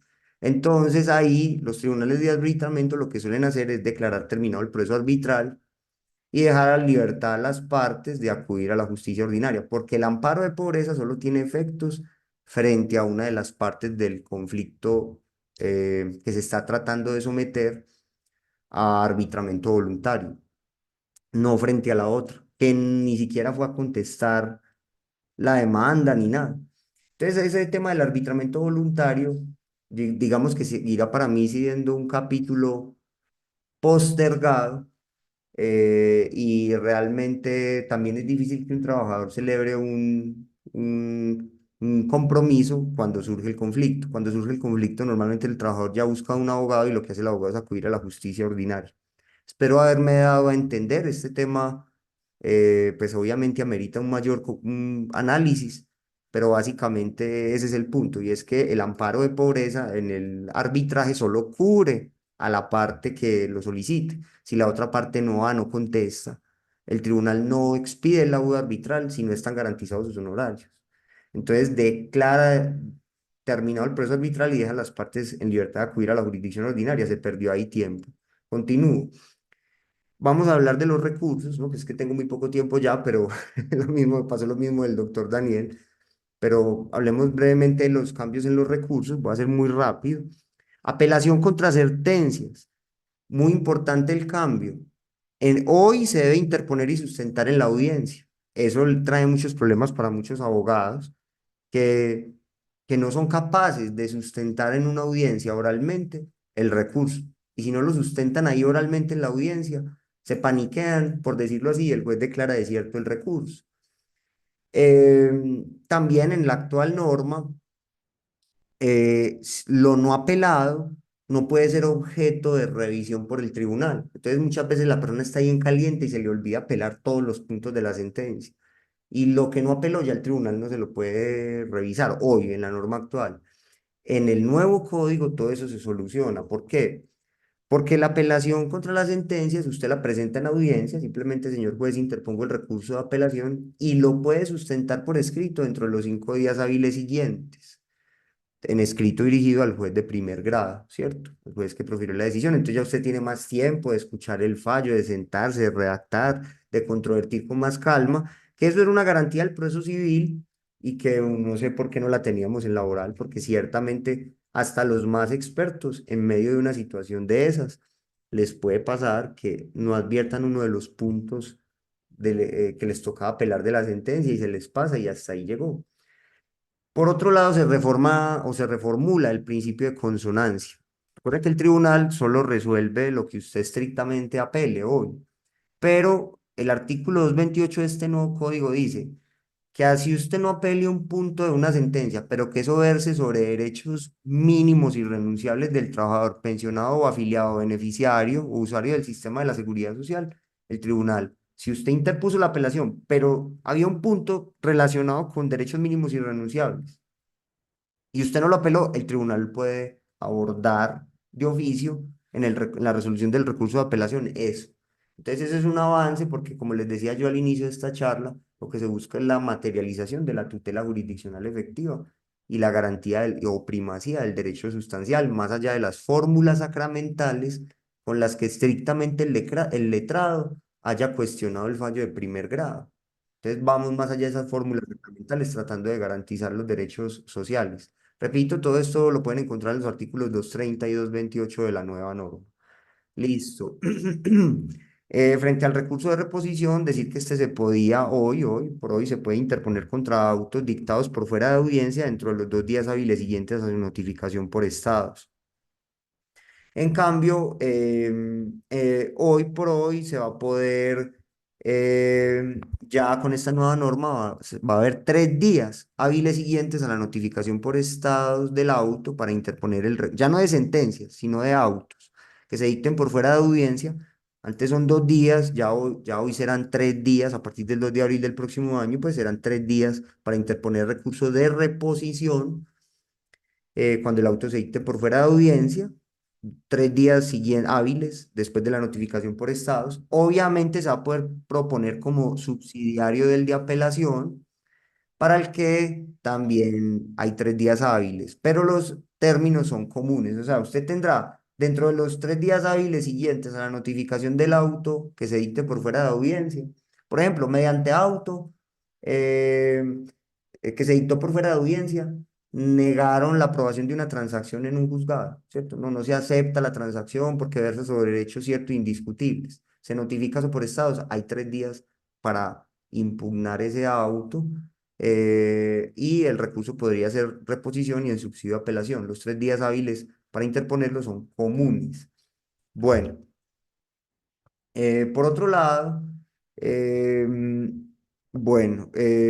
grado jurisdiccional de consulta tiene un cambio porque se consagra para cuando pues digamos esto ya estaba, cuando la sentencia sea totalmente adversa a las pretensiones del trabajador en cualquier clase de proceso declarativo, sea general o especial, incluyendo el monitorio. Si un juez niega una pretensión, pues si la sentencia es totalmente adversa al trabajador, incluyendo en el proceso monitorio que es de menos de 20 salarios mínimos, procederá el grado jurisdiccional de consulta.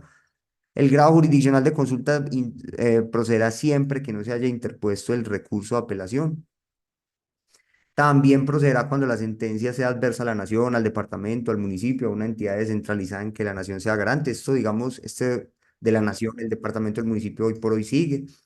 Pero hay un punto y es, por ejemplo, que las sentencias que levanten fuero sindical y los demás fueros de estabilidad laboral, prejubilados, salud, maternidad, paternidad, si no son apeladas por el abogado del trabajador, les procederá la consulta.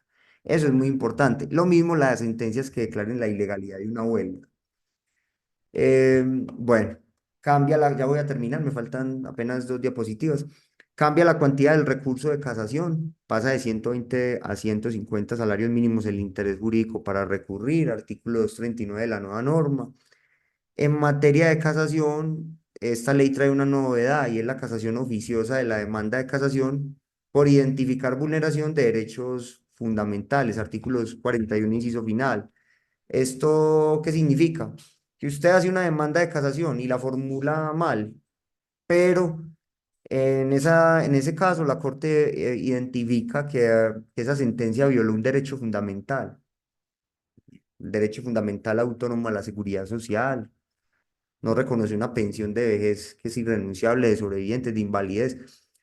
Así usted no haya formulado sacramentalmente la casación, porque la casación es un recurso técnico, muy técnico, ¿cierto? Y la Corte ve que la sentencia vulneró un derecho fundamental, puede, de oficio, obviamente habiendo formulado la demanda de casación, pero mal, puede, pues el abogado la formuló mal, pero la Corte no puede pasar por alto que a esa sentencia que se está cuestionando vulneró un derecho fundamental y entonces la casa de oficio. Eso es una novedad importante, es una garantía, existe en el proceso penal, existe ahora en el proceso laboral, por la naturaleza de los derechos que se ventilan en este tema.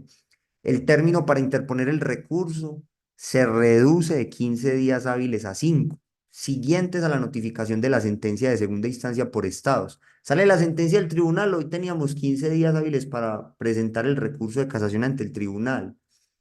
Quien estudiaba si daba 120 salarios mínimos o no y lo admitía, y si lo admitía lo enviaba a la corte, ¿cierto? Pues hoy, 15 días, pero ya serán 5 apretados días hábiles pero la verdad es que es hasta adecuado. 5 días hábiles para decir presento recurso de casación porque el interés jurídico para recurrir en este caso supera los 150 salarios mínimos, ¿cierto? Y si el tribunal verifica, una vez presentado el recurso, que el caso, las pretensiones en juego, si superan los 150 salarios mínimos, entonces el mismo tribunal, esto es una novedad, el mismo tribunal le da 20 días al casacionista para que presente su demanda. O sea, el tribunal verifica que cumpla los 150. Una vez usted interpuso el recurso de casación dentro de los 5 días hábiles, expide un auto, sí, cumple, se admite el recurso de casación, se le da 20 días hábiles al casacionista para que formule la demanda de casación. Esa demanda de casación se formula con esta nueva ley ante el tribunal. Hoy por hoy, ¿ante quién formulamos la demanda de casación? Ante la Corte Suprema de Justicia, ¿no? Esta etapa de presentar la demanda de casación se radica ante el tribunal y el tribunal no la califica.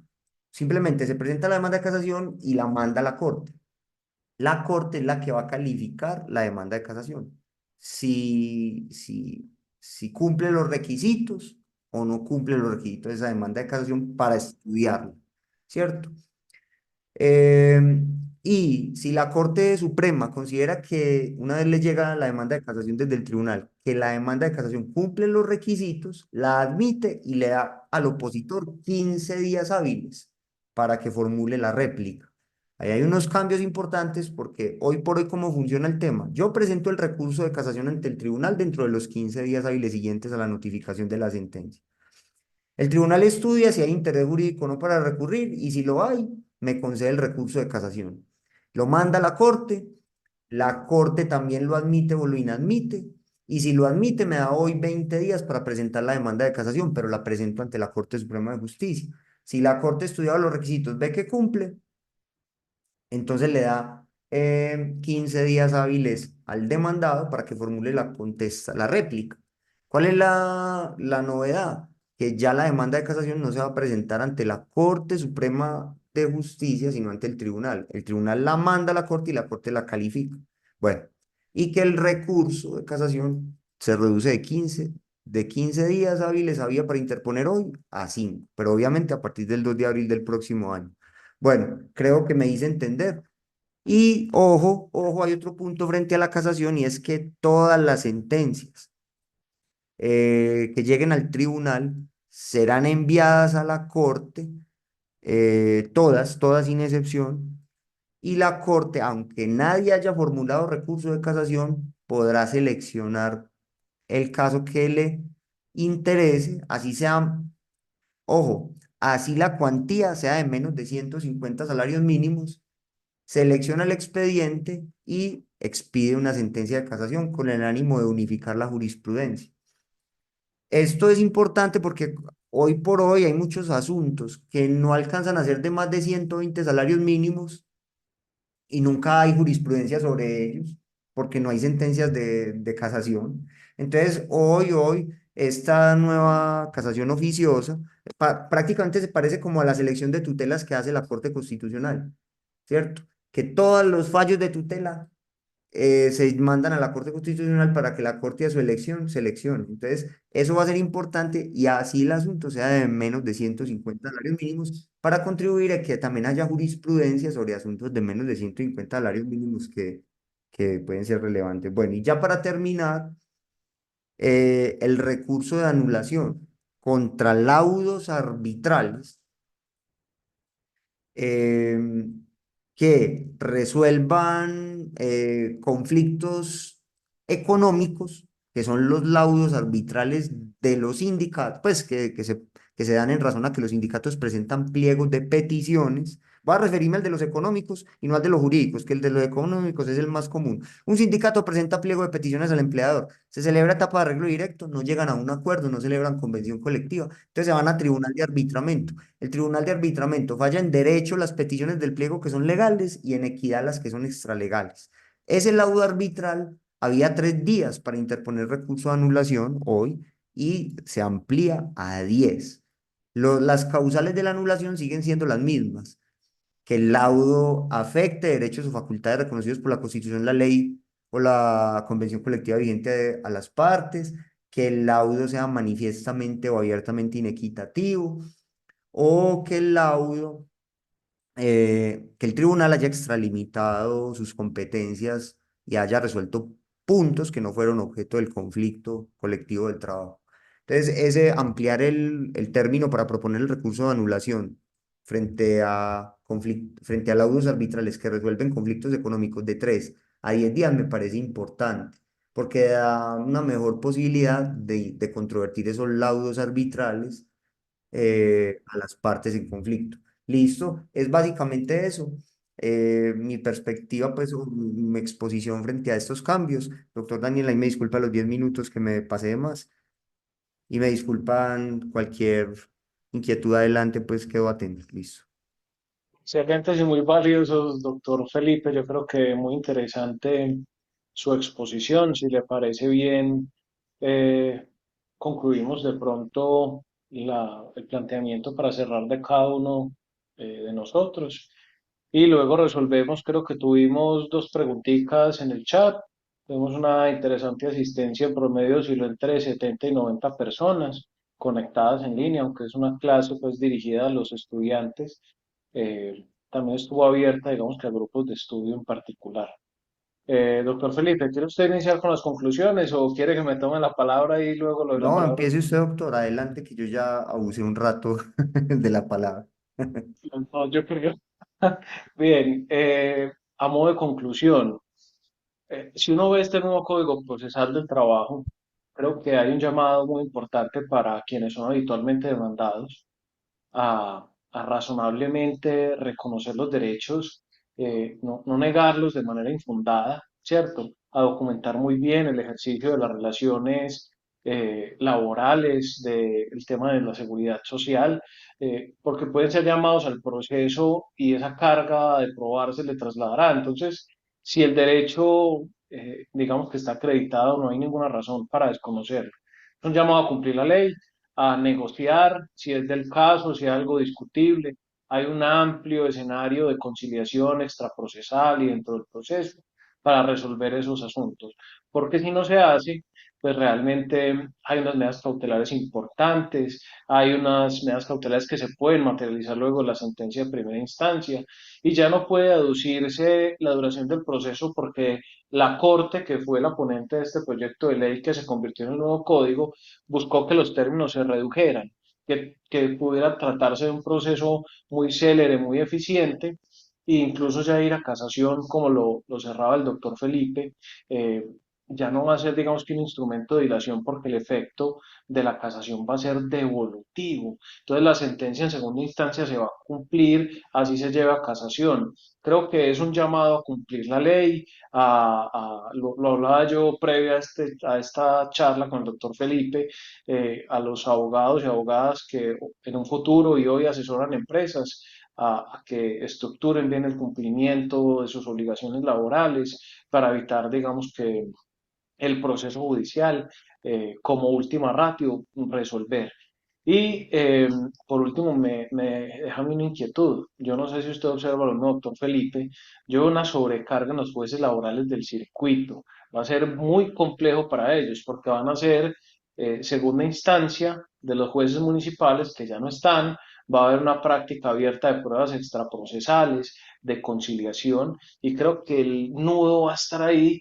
Yo espero que el Consejo Superior de la Judicatura, eh, la rama judicial pleno, despachos laborales de circuito y municipales, creo que ahí va a haber un nudo bien importante, sobre todo porque conocen de los especiales sin importar la cuantía, ¿cierto? Y esto va a generar una congestión en circuito. Creo que ahí va a estar el gran problema y espero pues que la Administración de Justicia lo resuelva. Concluyo de esa manera mi exposición, doctor Felipe. Adelante. Sí, doctor Daniel, yo comparto las apreciaciones que usted hace. Veo una sobrecarga en los jueces laborales del circuito. Esperemos que haya una inversión también por parte del gobierno nacional en el presupuesto de la justicia, en la ley orgánica de presupuesto, en la ley orgánica de presupuesto de cada año, que se le asigne un buen presupuesto a la justicia laboral para implementar esta reforma, porque obviamente esto requiere dinero. Y también, pues, por otro lado, advertir que también hay un equilibrio, porque hay muchos jueces que realmente no tienen carga laboral. Entonces, al transferir la competencia por temas que son de pleno derecho a cualquier juez a nivel nacional, yo creo que ahí se puede equilibrar un poquito las cargas, pero de todas maneras, sí, siempre las necesidades son muchas y los recursos son escasos. Yo en general veo que es una buena reforma que va a contribuir a la materialización de los derechos. Por acá, por ejemplo, uno de los participantes dice, claro, por ejemplo, en el materia de auxilio funerario, ¿cuántas dudas se dan y no hay jurisprudencia? Porque normalmente esos procesos no llegan a interés jurídico para recurrir en casación, ¿cierto? Entonces, porque no exceden hoy por hoy de 120 salarios mínimos. Entonces, que la Corte llegue y diga, un tema tan importante del auxilio funerario requiere o no requiere la condición de afiliado al momento de la muerte, afiliado activo, afiliado inactivo, de todo ese tipo de cosas, pues que los tribunales son los que se han encargado de llenar esos vacíos, pero, pero que la misma Corte Suprema entre a llenar ahí ese tipo de vacíos que ya es el órgano de cierre de la jurisdicción. Entonces, bueno, en general veo que es una muy buena reforma y yo la saludo y espero que ayude a mejorar en general la materialización de los derechos fundamentales. Muchas gracias, doctor. Gracias, doctor Felipe. Mézclele a eso la unificación de sentencias que la Corte Suprema va a poder hacer, muy similar a lo de la Corte Constitucional, acumulando sentencias luego de hacer selección oficiosa. Creo que va a ser muy interesante para generar un precedente y jurisprudencia a nivel nacional en diversos asuntos para garantizar esa justicia. Doctor Felipe, ¿quiere que resolvamos las dudas entre los dos para responder rápidamente las que nos Sí, plantearon en el adelante, chat? adelante. Listo, entonces nos plantea la primera persona. El libre convencimiento no genera que no se pueda presentar casación por falta de valoración de prueba. ¿Usted qué opina, doctor Felipe? Y luego, si quiere, yo también contesto. Mm, En un momento, el libre convencimiento no genera que no pueda presentarse casación por falta de valoración de la prueba. No, no, por supuesto que no. O sea, no es una patente de corso para que el juez pueda fallar como le dé la gana. Pues perdónenme la expresión, no, no, no. De todas maneras, ya la Corte Constitucional tiene una amplia jurisprudencia acerca de que las decisiones judiciales deben estar debidamente motivadas. Entonces, y la falta de motivación de las sentencias y de valoración de la prueba de conformidad con las reglas de la lógica y la común experiencia seguirá siendo una causal de casación, ¿cierto? eh, que básicamente es casación por indebida apreciación de las pruebas, una casación por error de hecho, ¿cierto? Eh, no de inaplicación de las reglas que rigen la actividad probatoria, sino de indebida valoración de la prueba, ¿cierto? Aunque, bueno, ese es otro punto, que el recurso de casación antes no podía versar sobre el tema de la prueba testimonial. En esta nueva norma se elimina esa limitante. Antes, la casación solo era, digamos, prueba calificada en casación el interrogatorio de parte, el documento eh, y la confesión. Pero ya inclusive es causal de casación el tema del error de hecho del juez en la valoración de la prueba testimonial. Entonces, eso es un avance, pues también importante porque la ley a ver si la ley 16 del 69 era la que decía que la prueba testimonial no era prueba calificada en casación. No se podía edificar un cargo de casación sobre... Antes al revés, este nuevo código entonces permite que uno pueda edificar un cargo de casación cuando el juez se equivoca en la valoración de la prueba testimonial. Antes no se podía, por la ley 16 del 69. No sé, doctor, si usted comparte mi apreciación. Respecto a la pregunta de la libre formación del convencimiento, en efecto, pues no es que el juez de manera anárquica vaya a valorar los medios de prueba. Obviamente tendrá que manifestar las razones por las cuales llegó a su convencimiento y eso será objeto de controversia. Obviamente, precisamente para eso está la casación, lo que se conoce también como vía indirecta, que tenía que ver con los medios de prueba. Comparto el hecho, en efecto, doctor Felipe, de que se podrá incluir el medio de prueba testimonial como elemento de casación, pero la nueva norma sí establece que no puede ser exclusivamente solo con prueba testimonial, tendrá que haber un Ah, sí. mix, pero eso sí es novedoso porque antes era totalmente proscrito. Básicamente uno lo utilizaba como un elemento de apoyo, ¿cierto? Pero no el determinante, como por los laditos cuando formaba la demanda de casación, por así Mm. decirlo de una manera más coloquial. Ujú. Exacto, exacto. Sí, tiene que estar anclada pues a otro medio de prueba, el cuestionamiento de otro medio de prueba, sí, muy bien. Bueno, otra pregunta que hay ahí en el chat, doctor, podría ser, Pregunta por el final, ¿cómo opera el tema de arbitramiento laboral a que se trata la ley 2452? Yo creo para el momento en que se hizo la pregunta, yo creo que el profesor Felipe, cuando ya habló de el amparo y demás, creo que lo abordó. Para mí sigue siendo muy parecido a lo que está hoy. No sé si comparte usted, doctor Felipe. sí, básicamente lo que dije de que cambian los términos para interponer el recurso de anulación y expliqué pues que la cláusula compromisoria es válida siempre y cuando esté en un acuerdo colectivo. Y el compromiso solo es válido si se pacta en un otro sí después de que surge el conflicto, no en el contrato, como está hoy. Sí, tal cual. Y el colectivo, pues el conflicto económico que lleva al Tribunal de Arbitramiento, esa parte económica, sigue siendo el Código Sustantivo del Trabajo el que regula sus etapas, bueno, con Mm. algunas normas que se incluyen acá. Yo pienso que ya está resuelta. El proceso monitorio, entre comillas, no se consideraría como de única instancia, teniendo en cuenta que no debe sobrepasar los 20 salarios si no tiene recursos y no consulta. Sí, pues yo digo que ahí quedó como eso porque y lo único que procedería sería una consulta en caso de que la sentencia sea totalmente adversa a las pretensiones del trabajador. Podría decirse que ese proceso es lo que queda de la única instancia, pues, ¿cierto? Eh, es eso, mi posición es esa. Sí se le puede denominar, pues no es lo técnico, se le debe llamar proceso monitorio, ya.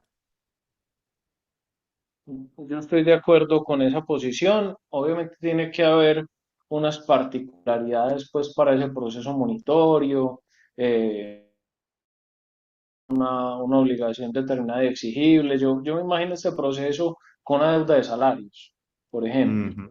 ¿Cierto? Y busca esas garantías, sobre todo en algunos sectores, para no hacer público pues una crítica a ciertos sectores que lo hacen de manera reiterada y sobre todo sectores muy sensibles que sirven a la comunidad. A todos nos sirven y no, suele suceder que en esos sectores les dejan de pagar a los profesionales que operan en ese sector por meses. Y pienso que está enfocado es a eso. Ese es mi sentir y creo que en la práctica sería de único. Eh, Sí, sí, porque el nuevo código dice que solo son apelables las sentencias de primera instancia, entonces, y este no es un proceso de primera instancia, entonces, finalmente al no haber apelación, se vuelve como lo que queda de la única instancia, pues llamándolo hoy proceso monitorio, y tiene sus requisitos, etcétera. la última pregunta, bueno, nos quedan dos. Si la sentencia de segunda instancia no se presenta, Si la sentencia de segunda instancia no se presenta el recurso de casación pasado el término de 5 días, se supondría que la misma ya está ejecutoriada. Sí. Supongamos que la Corte posteriormente casa de manera oficiosa la misma. No se daría un tema de inseguridad jurídica porque las pretensiones y decisiones, bueno, ahí habría, pienso yo, me está mezclando dos puntos. Una es la casación, digamos, de parte y otra sería de oficio. Hay un término para que se dé esa casación de oficio. Pienso que quedaría ejecutoria cuando se cumpla ese tema. No sé si el doctor Felipe piensa lo mismo. Sí, ahí se prevé un término para esa casación oficiosa y yo tengo que buscarlo porque aquí no lo tengo pues en el momento de inmediato para mencionarlo, pero sí hay un término, no es que en cualquier tiempo pues porque obviamente eso atenta contra la seguridad jurídica. La norma trajo un término, permítame, Duván García. Yo consulto y le digo cuál es ya por el interno, que yo lo conozco.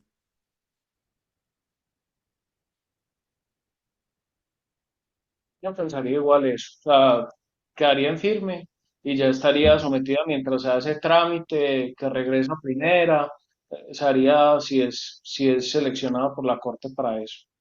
Ujú. Eh, Igual pasaría como hoy con la revisión de tutelas, que la corte expide un auto donde dice no seleccionada para revisión. Entonces, hasta tanto la corte no expida ese auto que diga no seleccionada para casación, no podríamos hablar de una sentencia en firme porque queda obviamente la posibilidad de esa casación oficiosa. Adelante. y hablemos de esa, porque creo que es una buena pregunta. Aquí en caliente, el efecto frente a una casación oficiosa o no, el efecto es devolutivo. Evolutivo. La misma norma lo dice, que el efecto es devolutivo. O sea, Duan, de hecho el mismo artículo 243 dice que la casación se consagra siempre en el efecto devolutivo. En ese sentido, la sentencia se debe ejecutar y si ya hay que retrotraer efectos ante una casación oficiosa, pues se corresponderá, pero es efecto devolutivo. O sea que ahí no pierde pues la posibilidad la parte beneficiada con la sentencia de primera y segunda instancia de ejecutar la misma. En el trámite, tal vez, si se selecciona, pues yo pensaría que esa selección podría ser más en favor del trabajador o de los afiliados y beneficiarios que muchas veces, en la mayoría de los casos, que los empleadores. Mm. Mientras baja la decisión a primera instancia, el auto de cumpla se ejecuta, saldría esa decisión en lo práctico, pues ya el devenir nos indicará que. La siguiente pregunta es, ¿este nuevo estatuto establece los efectos que se concede el sistema recursivo y la adopción del embargo y secuestro en instancia es sin perjuicio o con perjuicio del efecto del recurso? Mm, no entendí. En los Vamos a ver. efectos en que se concede el sistema recursivo, sí, y la adopción y embargo y secuestro en instancias sin perjuicio o con perjuicio del efecto del recurso. Sí, o sea, el doctor Daniel explicó muy bien qué pasaba, por ejemplo, cuando se solicitaban medidas cautelares ante la prosperidad de la sentencia de primera instancia, ¿cierto? Creo que eso subsume la pregunta número dos. Y la primera, los efectos en que se conceden los recursos. La norma dice cuáles se conceden en el efecto suspensivo, cuáles en el devolutivo. El nuevo código en diferentes artículos señala cuáles en el efecto devolutivo y cuáles en el suspensivo. Por ejemplo, la casación, por regla general, efecto devolutivo, dice el nuevo código. La apelación contra sentencias de primera instancia, dice el nuevo código, en el efecto suspensivo. Y así sucesivamente, de acuerdo a la clase de recurso, el nuevo código regula en qué efecto se concede. Por ejemplo, la de sentencias suspensivo. Se requiere postulación en los procesos monitorios. Yo digo que no se requiere postulación en los procesos monitorios porque sigue rigiendo. En nada se deroga el decreto, denme un momento, En nada se deroga el decreto 196 del 71 que establece, 196 del 71 que establece que en los procesos de mínima cuantía se puede litigar en causa propia. Entonces yo pensaría eh, que ahí se podría litigar en causa propia. Pues porque dice, numeral 3 artículo 28 de ese decreto 196 de 1971 numeral 3 que se puede litigar en causa propia sin ser abogado inscrito en las diligencias administrativas de conciliación y en los procesos de única instancia en materia laboral. ¿Qué queda de única instancia en materia laboral con este nuevo código? Ese proceso monitorio, porque esa sentencia no es apelable, ya que no se consagró recurso de apelación para la sentencia del proceso monitorio. Muy buena pregunta. Yo considero que no necesita postulación, esa es mi posición, y que aplica el decreto 196 del 71 numeral 3.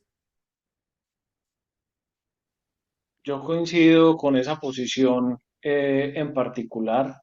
Eh, Pensaría pues que no es necesario, salvo obviamente que la persona, digamos, que actúe con apoderado, ¿cierto? Si actúa a través de apoderado, obviamente requiere el poder como anexo obligatorio de la demanda. Pero si es en causa propia, pues pensaría que se habilita eso. Yo pienso que incluso esta norma motivaría a que se ajuste también el tema de consultorios jurídicos, porque quedó como asuntos de hasta de procesos de única instancia, hasta 20 salarios mínimos. Eso va a tener que tener una adecuación normativa, porque los procesos ya van a quedar a 40 salarios mínimos. Entonces va a generar otra controversia con ese asunto en particular. Sí, Aunque yo creo que sería la competencia igual de los consultorios hasta esos procesos de 40 salarios, pues, pero sería mi sí, igual interpretación. la persona podrá continuar litigando pues en causa propia en un monitorio. Esa es la finalidad del proceso monitorio, que atender temas de pequeña cuantía y perfectamente pues sería viable.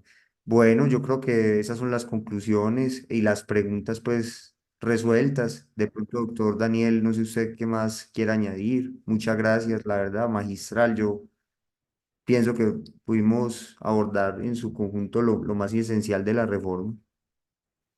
Doctor Felipe, no. Yo agradecerle a usted el espacio, este diálogo, creo que muy nutritivo para nuestros estudiantes y el resto de los invitados. Muy bueno el espacio, invitarlos pues a estudiar a profundidad este nuevo código y cerrar diciendo que no es que se copió el código general del proceso en este nuevo código, se trajeron algunas, pero el que entre a estudiar este código o lo deje de estudiar pensando que es un copy-paste del Código General del Proceso está muy equivocado. Como lo vieron acá, tiene muchas disposiciones especiales y va a tener una regulación procesal que atiende a relaciones sustanciales diferentes a las del Código General del Proceso. Entonces, no, muchas gracias a usted, doctor Felipe, a todos los asistentes, a todos aquellos estudiantes, ex estudiantes que tuve el placer de acompañar. Un gusto ver nombres por acá, doctor Felipe. Bueno, no, muchas gracias a todos los asistentes, al doctor Daniel, y bueno, a la orden cualquier cosa, y bueno, siempre muy agradecido, doctor Daniel, por su generosidad y por la invitación y haber gestado este espacio que fue idea suya, además, hay que reconocerlo. Muchas gracias a todos. Feliz noche, que estén muy bien. Bueno, hasta luego, hasta luego.